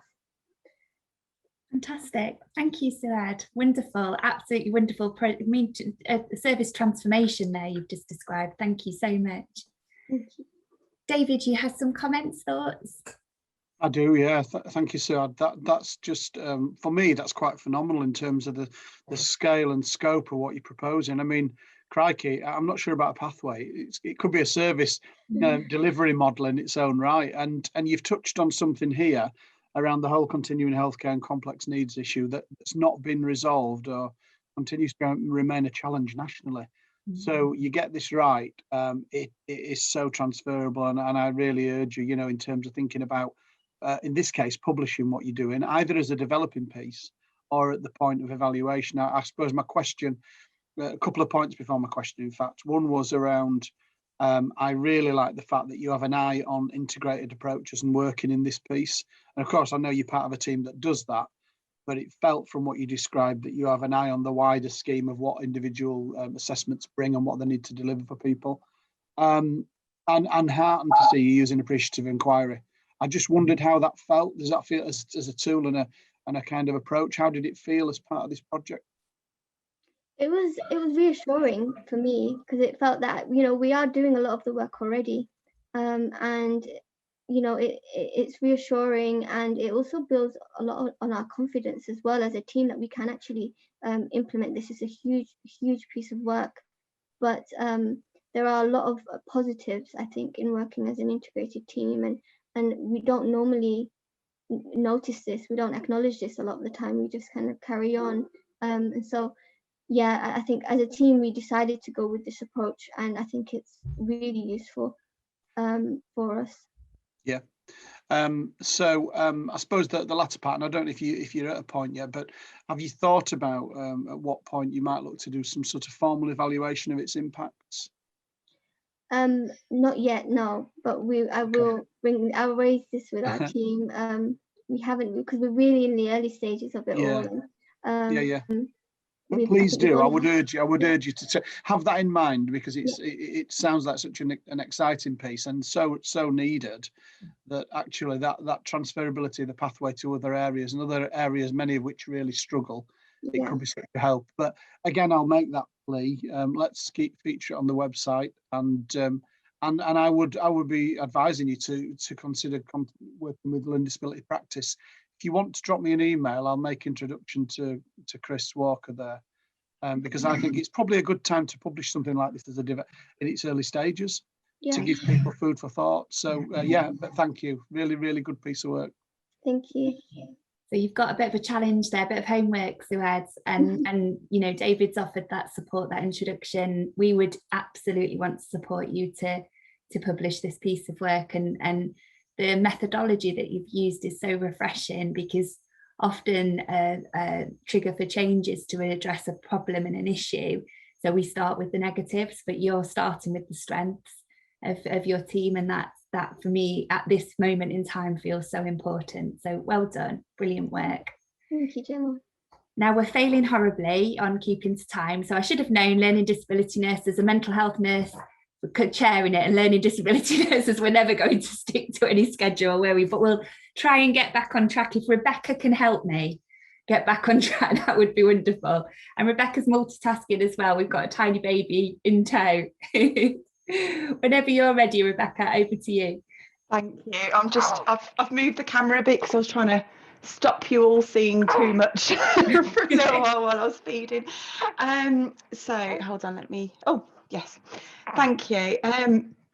So yeah, I'm Rebecca. So I'm the sister in the learning disabilities team at Russell's Hall Hospital in Dudley, and my project was about launching a Champions initiative in our trust. So if we can move on to the first slide, please. Okay, so firstly, I just wanted to tell you about sort of this is my dream, really, and it's why I'm really passionate about this project. I'll just explain. We've got three learning disability nurses in our team, possibly buck the trend from a lot of acute trusts. Maybe they've usually there's sort of less learning disability nurses in the acute trust. We have my boss who started. She joined the trust about 8 years ago. I joined the trust about 2 years ago, and then we had a further colleague join us about 8 months after that. So over these past couple of years, while we've been a team of 3, we've been really tightening up and strengthening our service and what we're delivering for people. But this is my dream, and this is why I want. Thank you. Sorry. Just cover myself up. Thank you. So this is my dream, and this is why I want I want us to be able to reach across the trust much more than what we're doing so far. So what I want is for staff at the trust to have skills and confidence to recognise when someone is at risk of experiencing health inequalities in their care, and be able to identify and implement the reasonable adjustments that those people need. Essentially, I want us to do ourselves out of a job, which in a way that's kind of what I would love to be able to do. So I don't need to explain to the majority of the audience what the barriers are, but as evidenced by Lida, we can see some of those barriers up on the screen. I won't go through all of them, but we know that list isn't exhaustive. And I then move on to my aim, and so I chose to focus on increasing the confidence of the staff when working with patients with a learning disability by 80% in a year. And I felt that if we could improve the staff confidence by doing this, it would also increase the reach of our team across the trust, see our team's vision and values recognised and implemented by others, and increase the skills and commitment of our staff. Next slide, please. So how would I measure the increase in confidence levels? Well, firstly, I gave out pre and post training questionnaires, which there were confidence rating scales, and then also a free writing feedback questionnaire, so we could get qualitative and quantitative data. So this was my first PDSA cycle. I found there was an initial average of 33% increase in confidence reported, and one participant actually doubled their confidence score following the initial training. But the feedback questionnaires further identified that participants felt they needed a lot more input. They wanted more training. There was lots of things that they identified. So we actually, so I added another support session just a month after. We'd planned to do bi-monthly support sessions to all the participants. We added another one month after, just to review what had been written on their feedback questionnaires, so we could start to collate that information and put them into some kind of action plans. And this really helped. And this was added so we could tighten up their development plans, as I say, and you know, and help them to feel more effective in their role. And this was part of my second PDSA cycle. Next slide, please. So what does this mean for the project? Well, the data that we got back of it initially, that's really, really encouraging. And I believe it shows that an aim of 80% for this group of champions could be achievable. The positive feedback from the questionnaires means that training appears to be pitched at the right levels, and also the resources that people that we provided for the participants, they found them really beneficial, and they thought they were going to really support them in their role. Next slide, please. So just moving on to some of the limitations and the recommendations from what we've done. So mainly, I recognise that the self-rating of confidence may not may not provide a real true reflection, and they're also translating that confidence into actions on the ward or the clinical area is where we need to focus as a team. So the points listed on there, again, I won't go through them all, but the points listed here are some of the ways identified in which we could further support our champions to do that. And there's also this real need to focus on recruitment. We only had 7 participants for our first session. It was a really small number. And I found that I really struggled with recruitment. But I've learned a lot. Had a lot of PDSA cycles going through, but we've learned a lot what worked and what didn't work, made some changes, really worked on our relationships with admin staff and lead nurses to develop the contacts needed to spread the word about the subsequent sessions.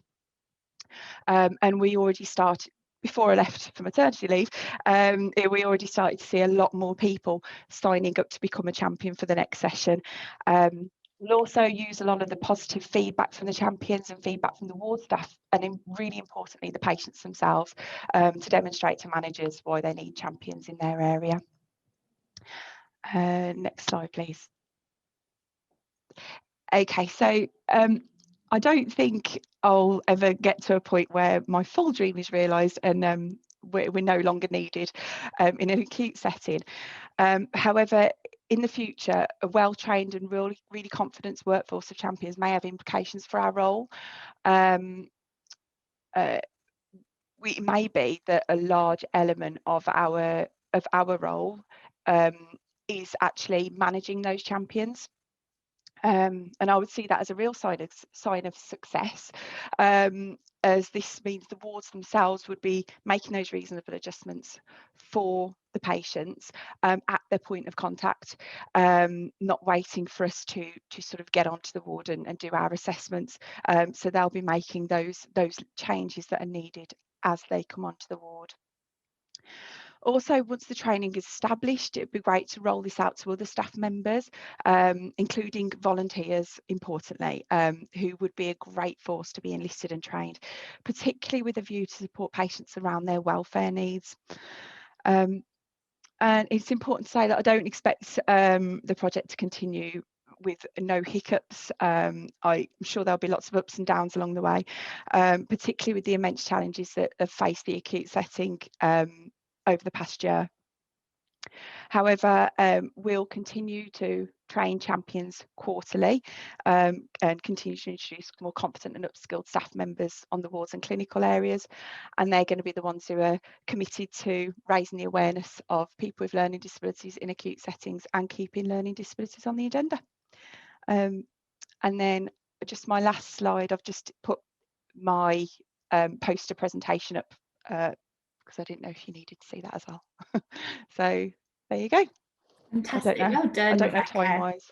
Brilliant, brilliant, brilliant. Thank you. So, lots of people popping up now. So, Jed, do you want to start us off with a question? It was more of a statement, really. I just wanted to say to Becky, well done. And we've done something similar previously in Liverpool. So if she wants to contact me at any point to have a little chat or just to go through things about some of the challenges, how to enlist champions and other things, please give me a shout. I'm happy to have I know she's obviously working from home at the moment, so I'll put my mobile on the chat, and if she wants to ring me at any time, we can just go through some things if she wants. Jed, that's great, Jed. I've read a couple of times the piece that I can't remember where you put it out, but you've talked about your champions program, haven't you? And I read that. I've read that a long time ago, but I reread it again when we started this because I remembered about it. So I can see you've done some really good work. Brilliant. Well, this is the network, isn't it? This is the network coming into place. That's fantastic. Thanks for that offer, Jed. And make sure you look in the chat box, Becky. You're getting lots of positive feedback, as did our other presenters. And Claire? I just wanted to say great work, because again, you're being really realistic. I'm just really interested to know what were the sort of useful materials that you provided to the champions, because she's all just brushed over those and I bet they took a lot of time and sorting out. So I'm just really interested to know about that. So we one of the things we've done is trying to encourage everybody to have a communication box on their ward or their clinical area with things that are useful to them. So we've talked about what sort of things could go in there. They've got a bit of it's a bit of a not competition, it's the wrong word. They've got a task now to start compiling their communication boxes. We've done pin badges. They have magnets. We've got magnets for all of the wards for the whiteboards with our learning disability tree, which I haven't put on my poster. I've just realised, which I'm really sad about.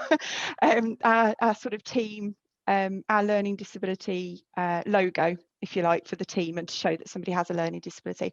So we've had all the magnets made up, and they're going out onto the wards to go onto the whiteboards. Let me think. That we've given out reasonable adjustment. We've made a little character up called Reasonable Adjustment Raj, who we've basically put out lots of the different sort of reasonable adjustments that we, you know, some really simple changes that people can make. So we've given information about Reasonable Adjustment Raj and what would he do in certain situations. Oh, crumbs.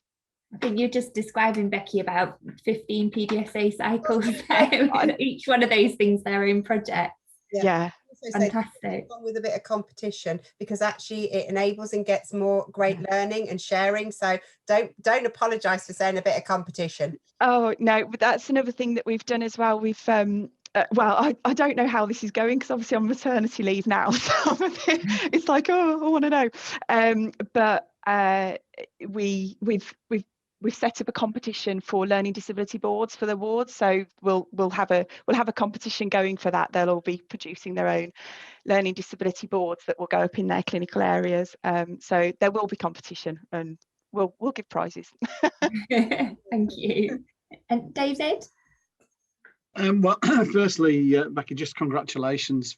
Fabulous piece of work. Again, just makes me, and I'm sure colleagues, so proud. That whole spectrum of what we're looking at today and beyond, I know the colleagues have done lots of work. It just, again, illustrates how diverse our roles and his work is. I'm intrigued to know, and part of that regulatory hat that I have, obviously, unfortunately, I often have to deal with an awful lot of, you know, when things have gone wrong in trust, investigations, oversight.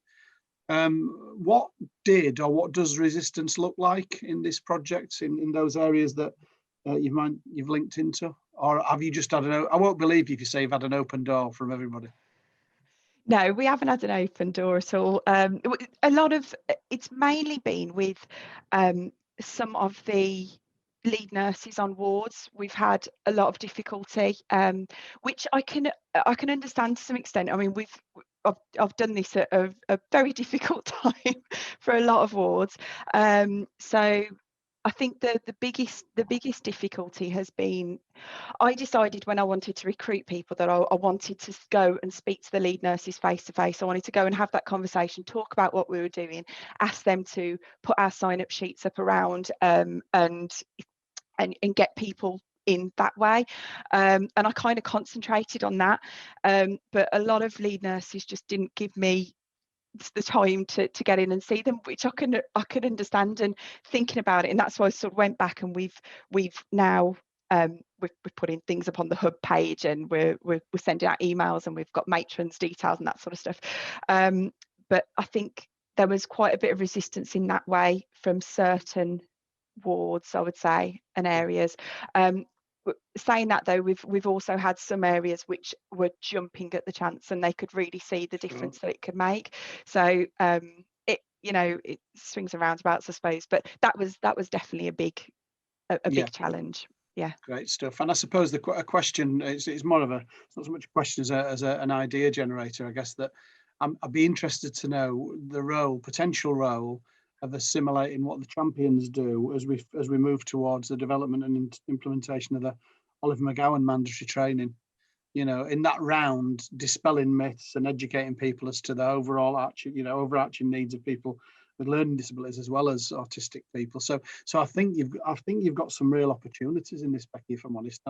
Again, I'd welcome you sharing it, and certainly given its establishment as you've described, this wants to be recognised. So I'd certainly urge you to put in for awards to recognise it further. But happy to share it on the website, and just, yeah, massive congratulations to you and the team, and thank you for all the hard work with it. Thank you. Thank you. Thanks, Becky. Well done. Thanks, David. Brilliant, brilliant questions. Gosh, wish we'd got days and days. Greta, are you hoping that I was going to ask you there? I keep seeing you pop up. I'll just check.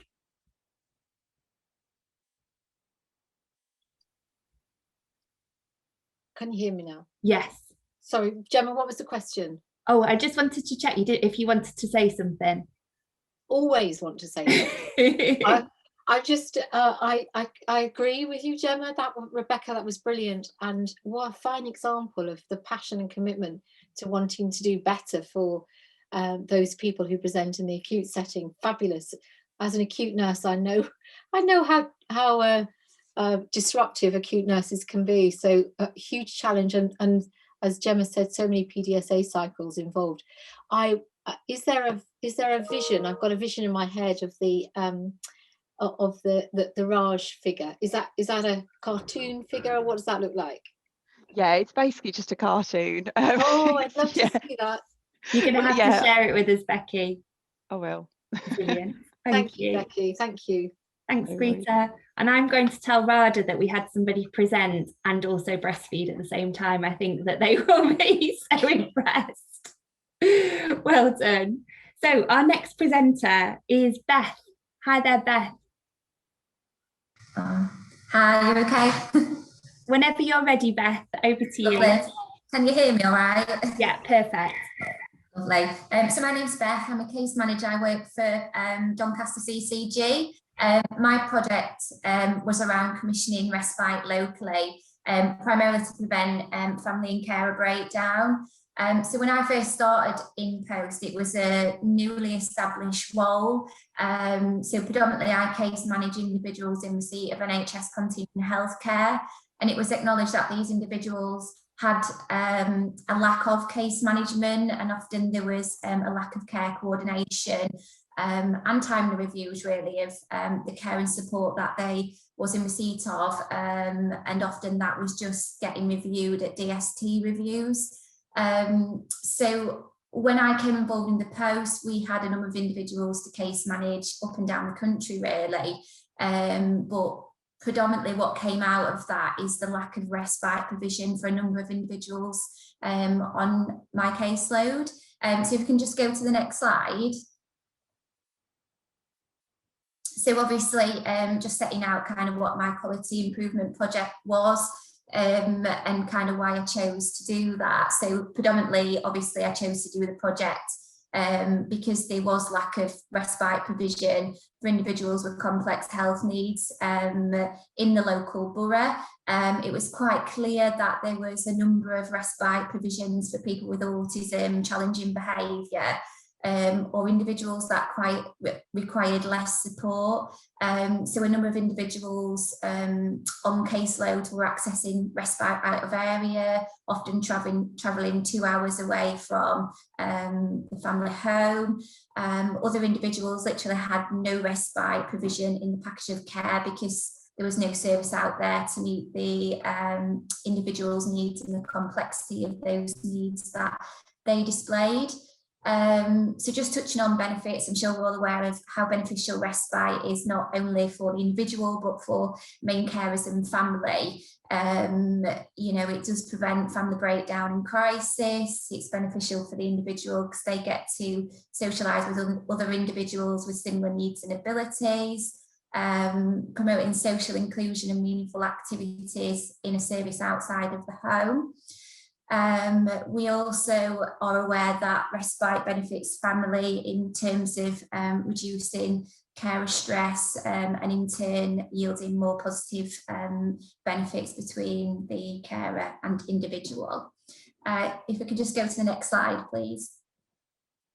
So the approach basically that I took was to look at how could we in terms of the CCG, look at commissioning or securing more local respite bed-based facilities for people with complex health needs to prevent people from travelling out of area and also individuals not having any means of respite within their package of care. So obviously I identified that initially kind of at the beginning of my role when I was appointed by the CCG. But this leadership project really gave me that focus in terms of progressing with this piece of work, which was, I'm really grateful for the opportunity. So I started by gathering data really across all caseloads. So in our team, we have a number of learning disability nurses and also have 2 children's nurses. So we get a bit of intelligence in terms of transition case.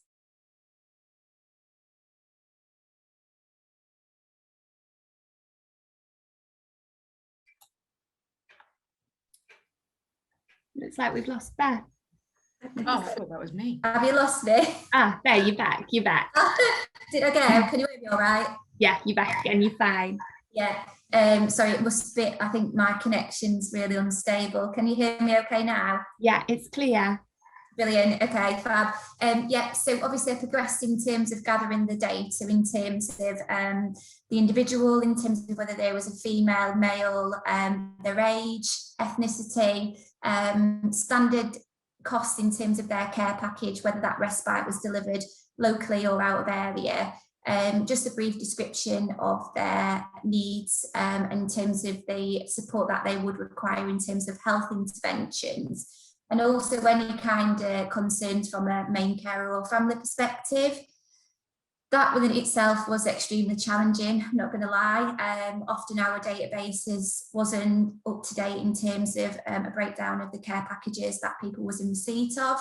That led to me going into individuals' case files, pulling up resource pro formas, looking at what their individual packages were. There was extensive collaboration with the wider team to look at what individuals they had on their caseload and in terms of the respite they was accessing or not accessing. During this time, obviously, the local authority was undertaking a project of reviewing their in-house service in terms of respite, and it was a great opportunity to form part of their task and finish group. So we could look at what was happening across social care as well as health, as well as we're trying to integrate more between health and social care. So if you could just go to the next slide, please. Brilliant. So obviously we spent a bit of time collecting some data really over a number of years. So this data kind of goes back to 2017 to current data. And the data collected was specifically around individuals accessing respite locally. So we broke this down into boroughs within Doncaster, that being North, East, South and Central, and also a column for out of area package of care. So my focus would generally kind of initially focusing on the out of area package of care, to look at why we were placing out of area and trying to look at the common themes and patterns. Was that because we just didn't have the services locally and we had no other option of placing out of area?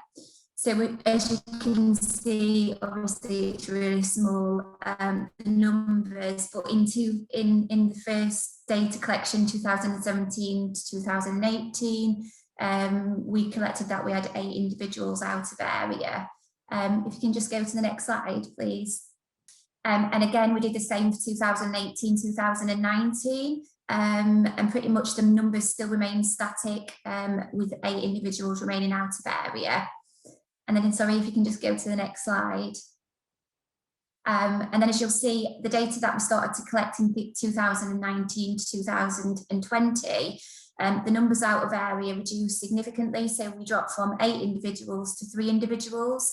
And that wasn't because services developed locally in Doncaster. That was mainly due to the fact that residential respite services were often decommissioning their respite beds, or the respite placements we were placing individuals in, other authorities were block purchasing their bed, meaning that they no longer had availability to offer the respite for individuals who was primarily commissioned by Doncaster CCG. if we can just go to the next slide, please. So during my project, I used a number of PDSA cycles, and I found this really, really useful just to kind of plan what I needed to do. I identified there was a change that needed to happen, but just really needed some clear direction of how I could move that forward. So obviously within my poster, I highlighted 5 cycles that I used.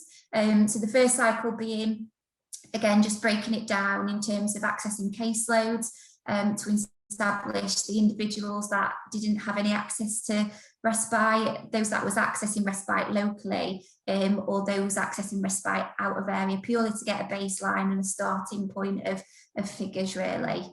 So the second cycle was very much around establishing specific needs and requirements of the individuals with complex health needs, and what specific health interventions they required to promote their health and well-being, and generally looking at where that gap were locally in terms of the non-existence of the provision that wasn't there in terms of meeting the needs of individuals with complex health needs.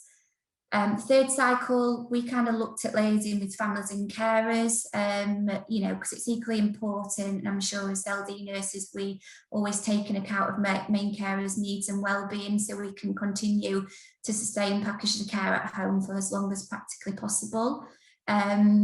We had a lot of good feedback from families in terms of their anxieties of individuals going out of area, the fears of them not wanting their loved ones to travel 2 hours away just in case there was any concerns around the health and well-being, them having to be admitted to an unfamiliar hospital, and all the barriers that the individuals would face around health inequalities, given the good practice that we have locally with our acute liaison nurse and community learning disability team.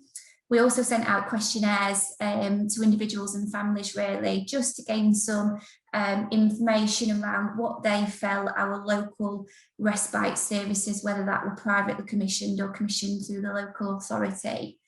Another cycle that we used was generally focusing around the financial data, so we could very much concentrate on value for money. So looking at the minimum and maximum rate that was paying for respite in and out of area, because if we was going to present something to CCG, obviously this needed to be financially viable, attractive, and demonstrating good value for money.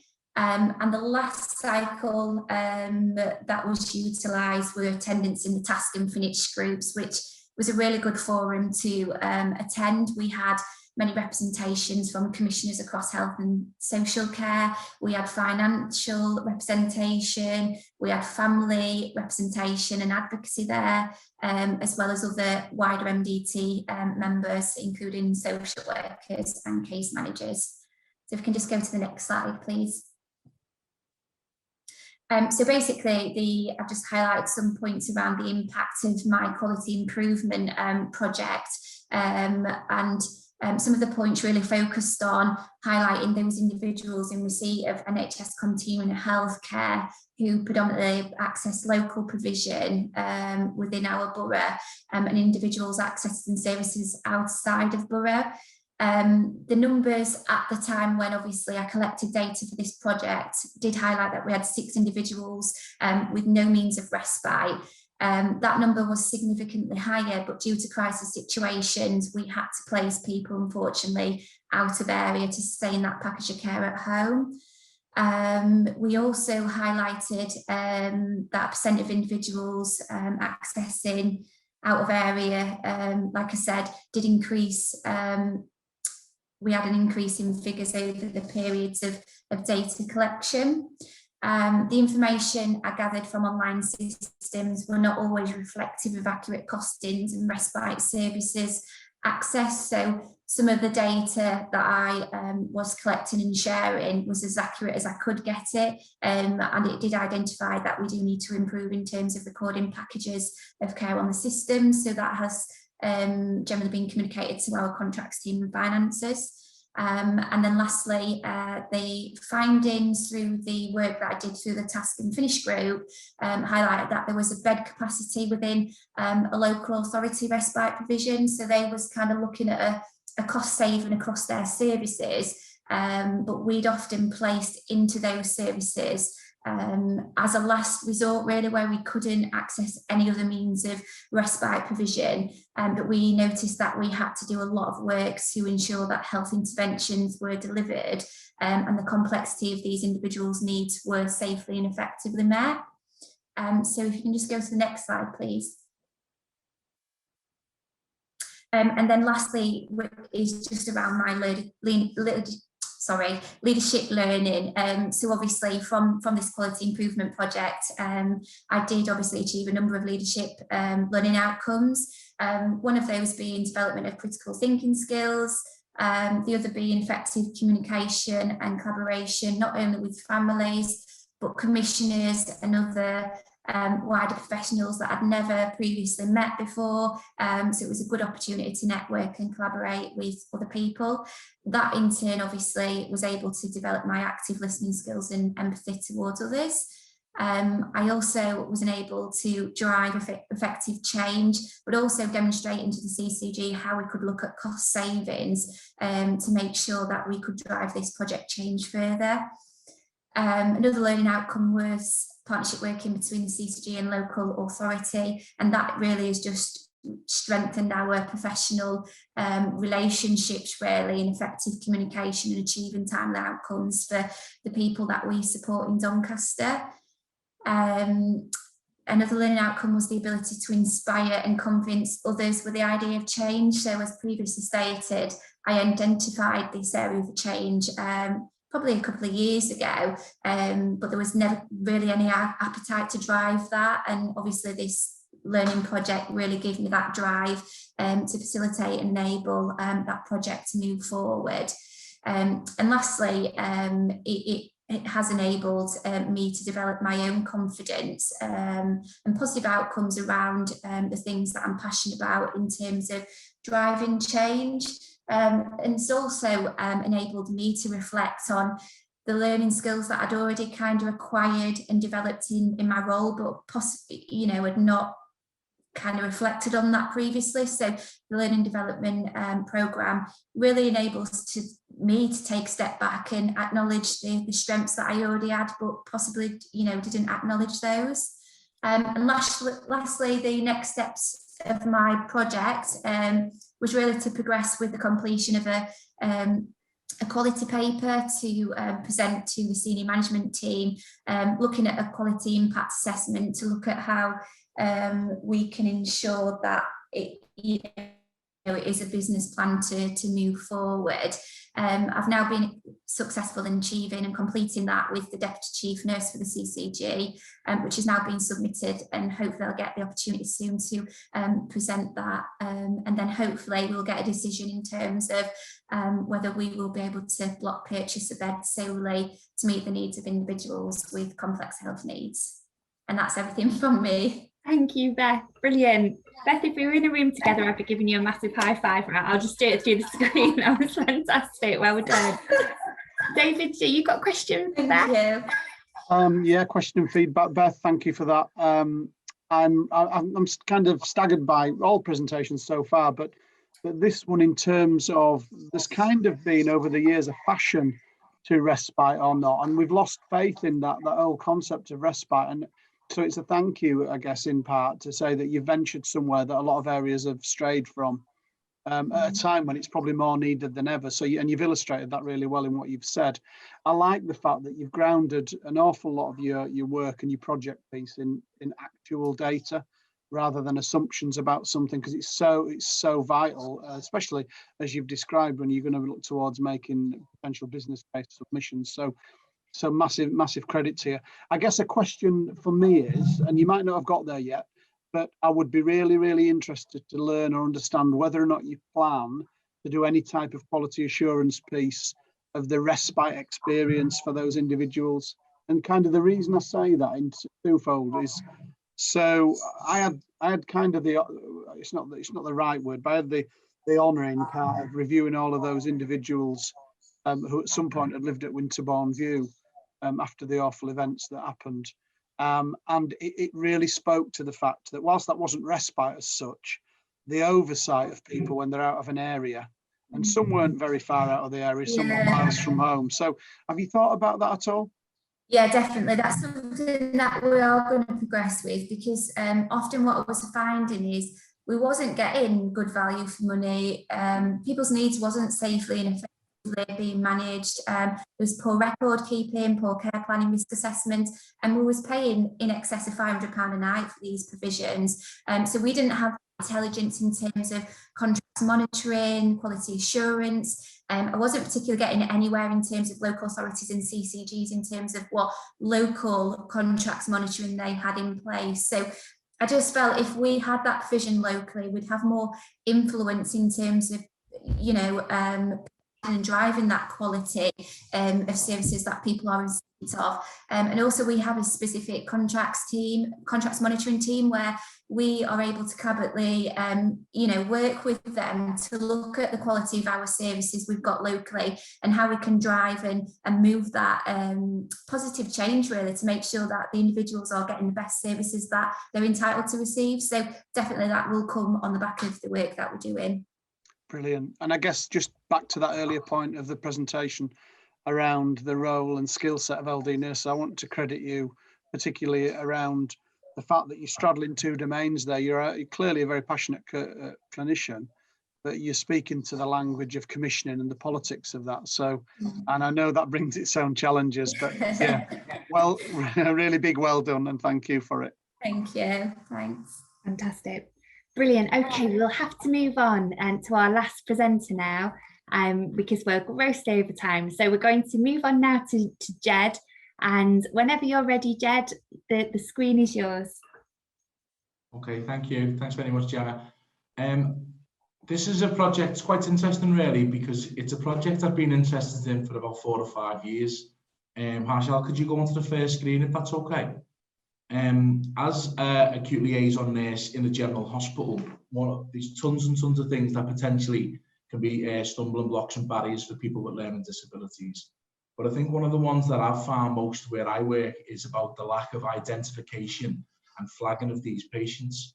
And I think it's made even doubly difficult because the hospital that I worked for, which was the Royal in Liverpool, has since merged with another hospital locally. So we've now got 2 hospitals creating almost like a super hospital, Liverpool University, that still use separate computer systems and still flag patients differently on both sites, which means, crudely, if somebody comes into a hospital and they have a learning disability, A, we may not know they're there, B, we may not be able to support them no matter how good our service is, and ultimately that can reduce them a longer length of stay, potentially poor care outcomes, and ultimately, as we see from LEADER, mortality in a hospital. So for me, it's really, really imperative that we get identification and flagging right, because the sooner we know somebody's in the hospital, the earlier we can pick up that they're there, the earlier we can put an intervention in place, or like we've seen in Bex before, if a learning disability champion's in a clinical area, they can do it, and it's not ultimately the liaison team doing the work. As you can see in the first slide, I've got a little picture of our logo and our flag, which we use locally in the Cheshire and Merseyside footprint, which is the green square. Could you move on to the next slide, please, Ashal? Thank you. Okay, so I've done numerous PDSAs, but one of them that we had to try and do, and let me just zoom in on my screen so I can go through it properly, and I'm aware of obviously time, is a patient comes through on a list as a diagnosis of having a learning disability or as having autism. They get visited by our service and we undertake either a screening assessment or an inclusion criteria. We find out that patient has learning disabilities, so they stay on the list and they stay flagged. However, sometimes we find that the patient doesn't have a learning disability, so we have add a note on our note system to state that it's wrong to have that wrongful label, and that label is then removed. So what you find is that the next time the patient comes in, they've been removed from the system so they're not wrongly coded, and a patient that's been known to us is added to the system and they've been correctly coded. Can we move on to the next system, please? Next page, please, sorry. Okay, and I think being a little bit sneaky, I've been pushing this for years, this agenda, and it's really, really a massive thing for me to do. So I've used the likes of the Florence Nightingale Foundation as added weight, really, to say, look, I'm doing a project, it's a QI project, and I want to make changes to our system so we can flag patients better. And it's really, really worked. So I've been able to work with the business development teams. I've been able to work with the chief nurses, say, okay, how do we do it?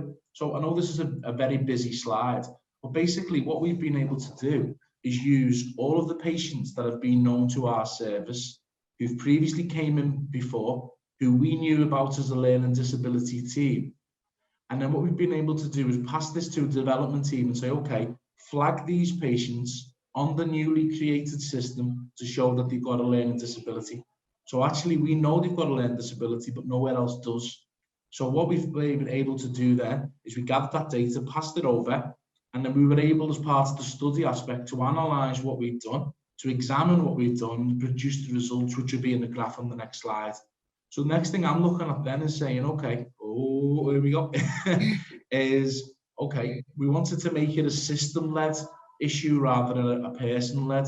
So I've had a chat with one of the computer boffins at the Trust and said, it's great that we're collating and building up this information from what we found out.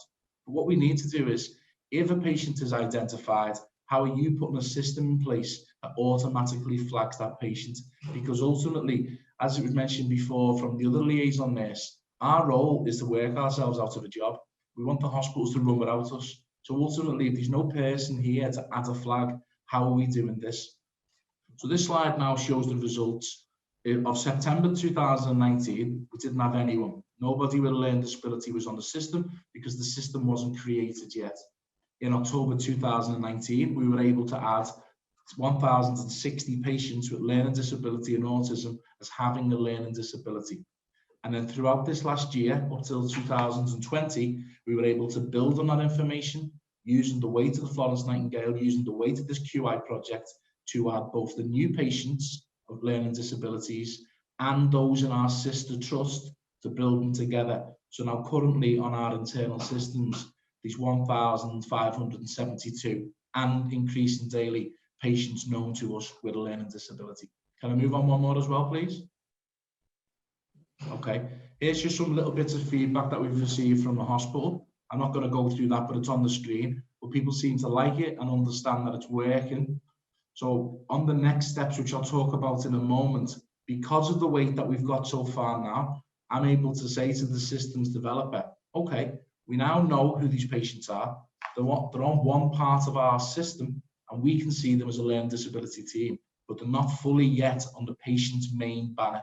So until they're on the patient's main banner, so the first A&E nurse when they walk in the building can see it, and every consultant can see it, we've still got a journey to go on.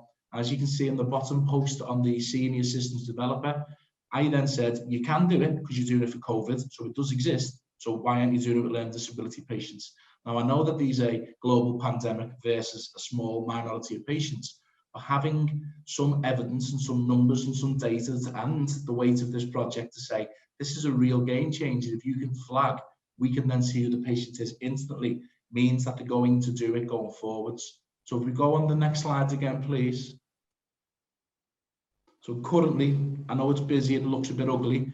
This is our main screen where you can see who the patient is, their NHS details, when they were born, the address and stuff like that. And actually, if you click on the screen coming next, please, Harshal, if that's okay. This is what we're hoping for now. The green learning disability square, which is known via our trust and the local trust, instantly clicks on. So you can see that person has a learning disability and autism.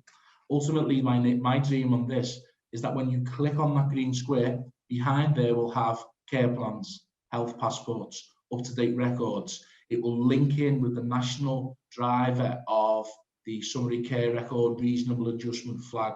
So ultimately, if somebody goes into a GP surgery, has a learning disability or an autism or other characteristics, and these information placed on the summary care records at the GPs, then that information will be transferred through to our system. So when a nurse or a doctor or whoever the professional is first sees this patient, potentially in A&E or in intensive care or whatever that may be, and sees the learning disability green square, they can click on that and that will have up-to-date information that will aid and improve the care that they receive from there.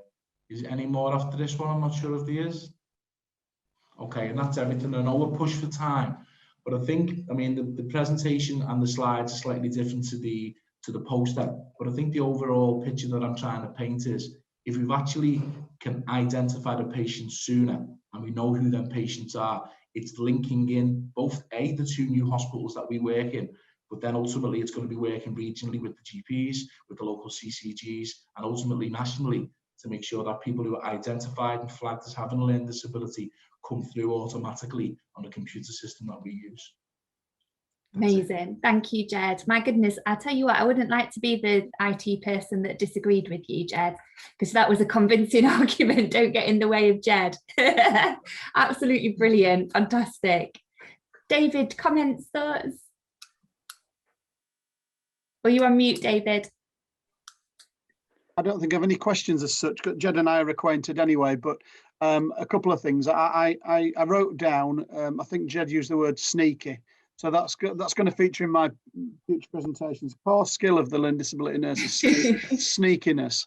But actually, joking apart, Jed, you're a fantastic example of where tenacity and passion pays off to make something happen. Because I know this has gone well before this project, and I know the amount of blood, sweat, and toil you've put into this. So just a huge congratulations, not just from me, but other colleagues up and down the land, because you've shared this work beyond, and other pieces of work that you've done. So you due credit.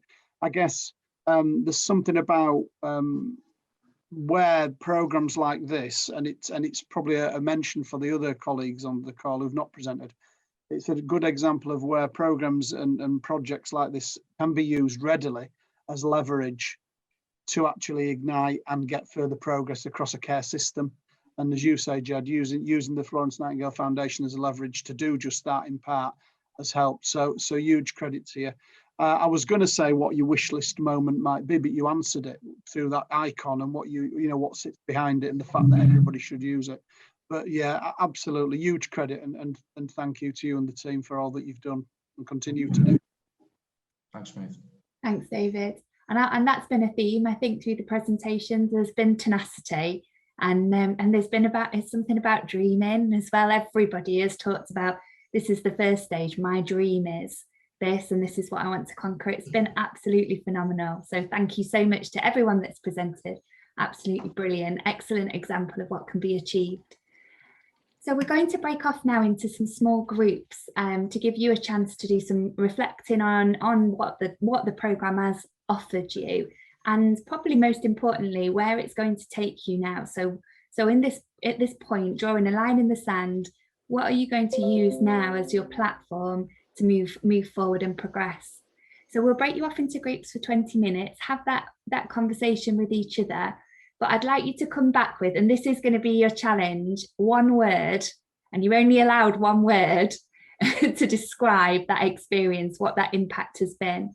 And we'll go through each one of you and hear from you about what that one word is. So we'll see you again in 20 minutes time. You'll go off into your breakout rooms now. Harshel will do that for you. And we'll see you then for that one word. Okay, thanks everyone.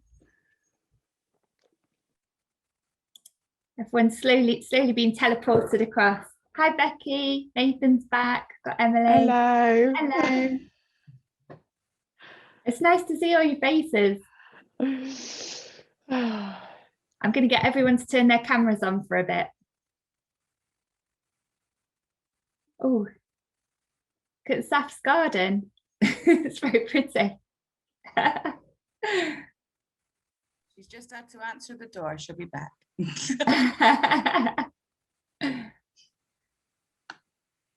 Right, I think, is that everyone back? I think it looks like some people might have had to go. We had a few apologies, didn't we, in chat box saying people had to scoot off.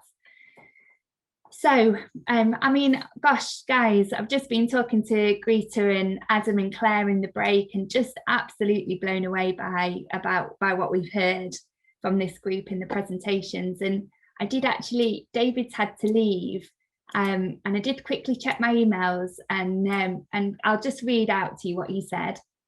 If you get this prior to closing the session, please pass on my heartfelt thanks to the colleagues for being part of the programme and helping to strengthen across the areas that work.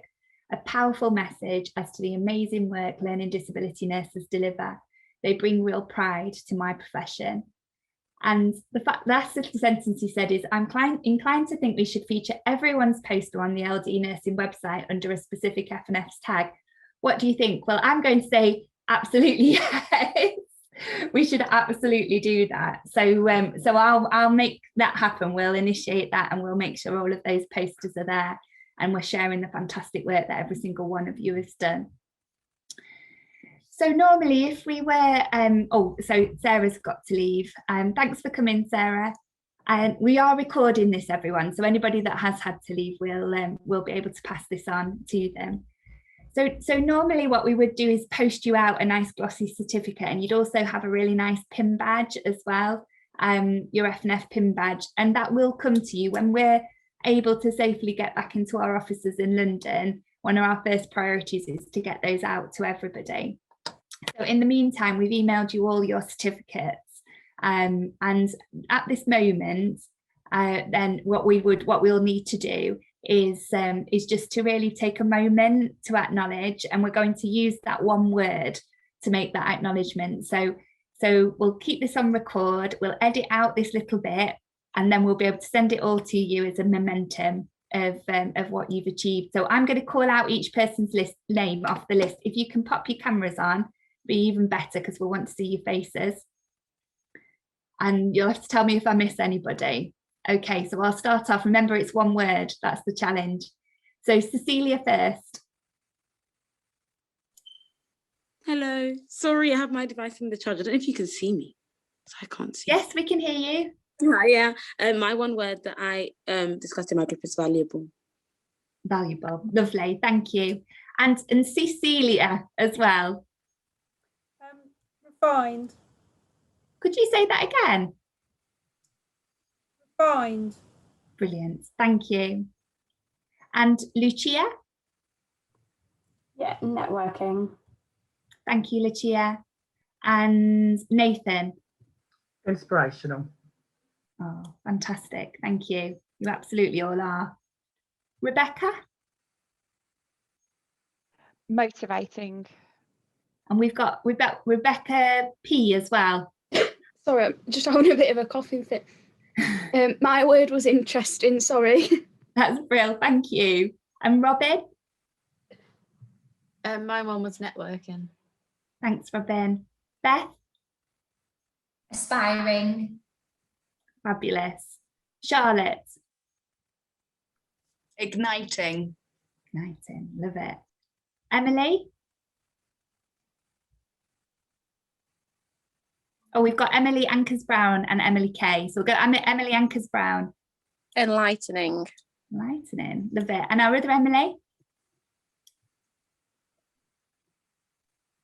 Sorry, I was on mute. Powerful. Powerful, brilliant. And Jane? Networking. Oh, there's a theme coming up here, isn't there? And Jill?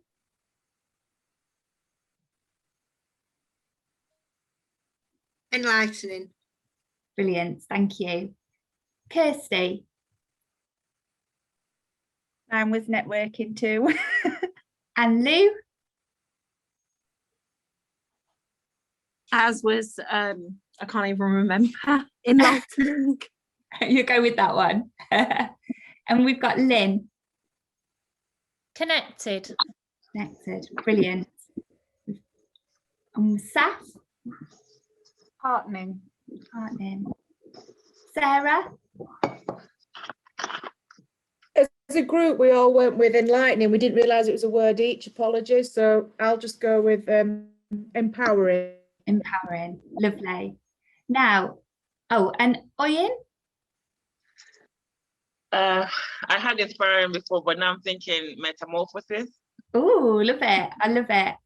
Now that my list was moving itself around then as people were speaking. So have I missed anybody? My word's inspiring. And who's that? Suad. Suad. There you are, Suad. Brilliant. Oh, and let's we've got Steph that must have left and come back in. Steph, can you hear us? Oh, I wonder if Steph's having a few problems. Okay, I think that's everybody. Is that everyone we've got? So we'll edit that into a nice little clip for you, so you've got a momentum of today. So our final part of the day, just before we close, is really to welcome you to our community now as an F&F alumni. And at this group, more than any other that I've known, has taken up the opportunities that have been put out to them to influence on that national platform and to contribute to our policy work at FNF. So you are already answering these calls, but these things will come through in plentiful ways. So I'm going to introduce you to Adam, who's our member and alumni manager, and he'll be your first point of contact as FNF alumni. Thank you, Gemma. It was lovely to hear from you all today, especially those inspiring words. And from a few Midlanders, I think, as a former Brummie myself, it's nice to hear those dulcet tones from time to time. So the benefits of being part of the alumni community. Well, you'll be getting invitations to events like our webinars and FNF Academy workshops. I did one this morning actually about with Paul, who's the author of Florence at Nightingale at Home. Very interesting, but we have a whole range of subjects that will be very inspirational to all of you. So we wish you all to join. You'll be also set up on our newsletters, which will give you regular updates on all the news, events, like I've just mentioned, and opportunities. We also like to look for case studies. I heard some great stories today of your journey, how you not only coming through this program, but also how the journey you made to get to where you are today. So do reach out to me if you wish to share that, and I might even reach out to you as well. You'll also have wider access to a network of like-minded nurses and midwives. We're working currently on an updated version of our online portal where you'll be able to join that community network to share all of your experiences. And you'll also be connecting with other scholars for mentoring purposes and be part of influencing policy with a call to action. So that's some of the benefits you're going to have as being part of this new alumni that you've all joined. So congratulations, everyone. Thank you.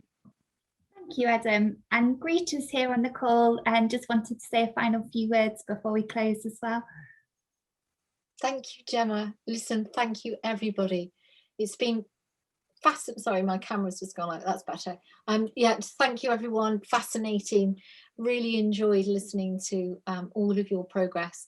And I'm sorry we didn't hear from everybody, but that's how it is. We do literally say that our door is kept open for you entirely. So not only through the alumni network, but also through Gemma and I.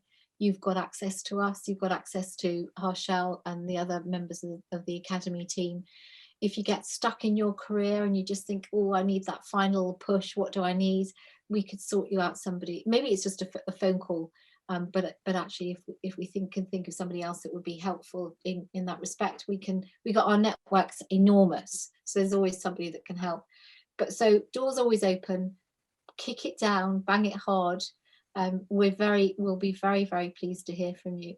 And it's fabulous what you're doing on behalf of your patient group, your service user group, the people with a learning disability and autism. So never give up that passion and go forth, multiply, find the next person that could go on one of our leadership programs. And therefore the power of one, you've just reproduced yourselves into 40 or 50 other nurses. So really thank you for your commitment to the program, and you'll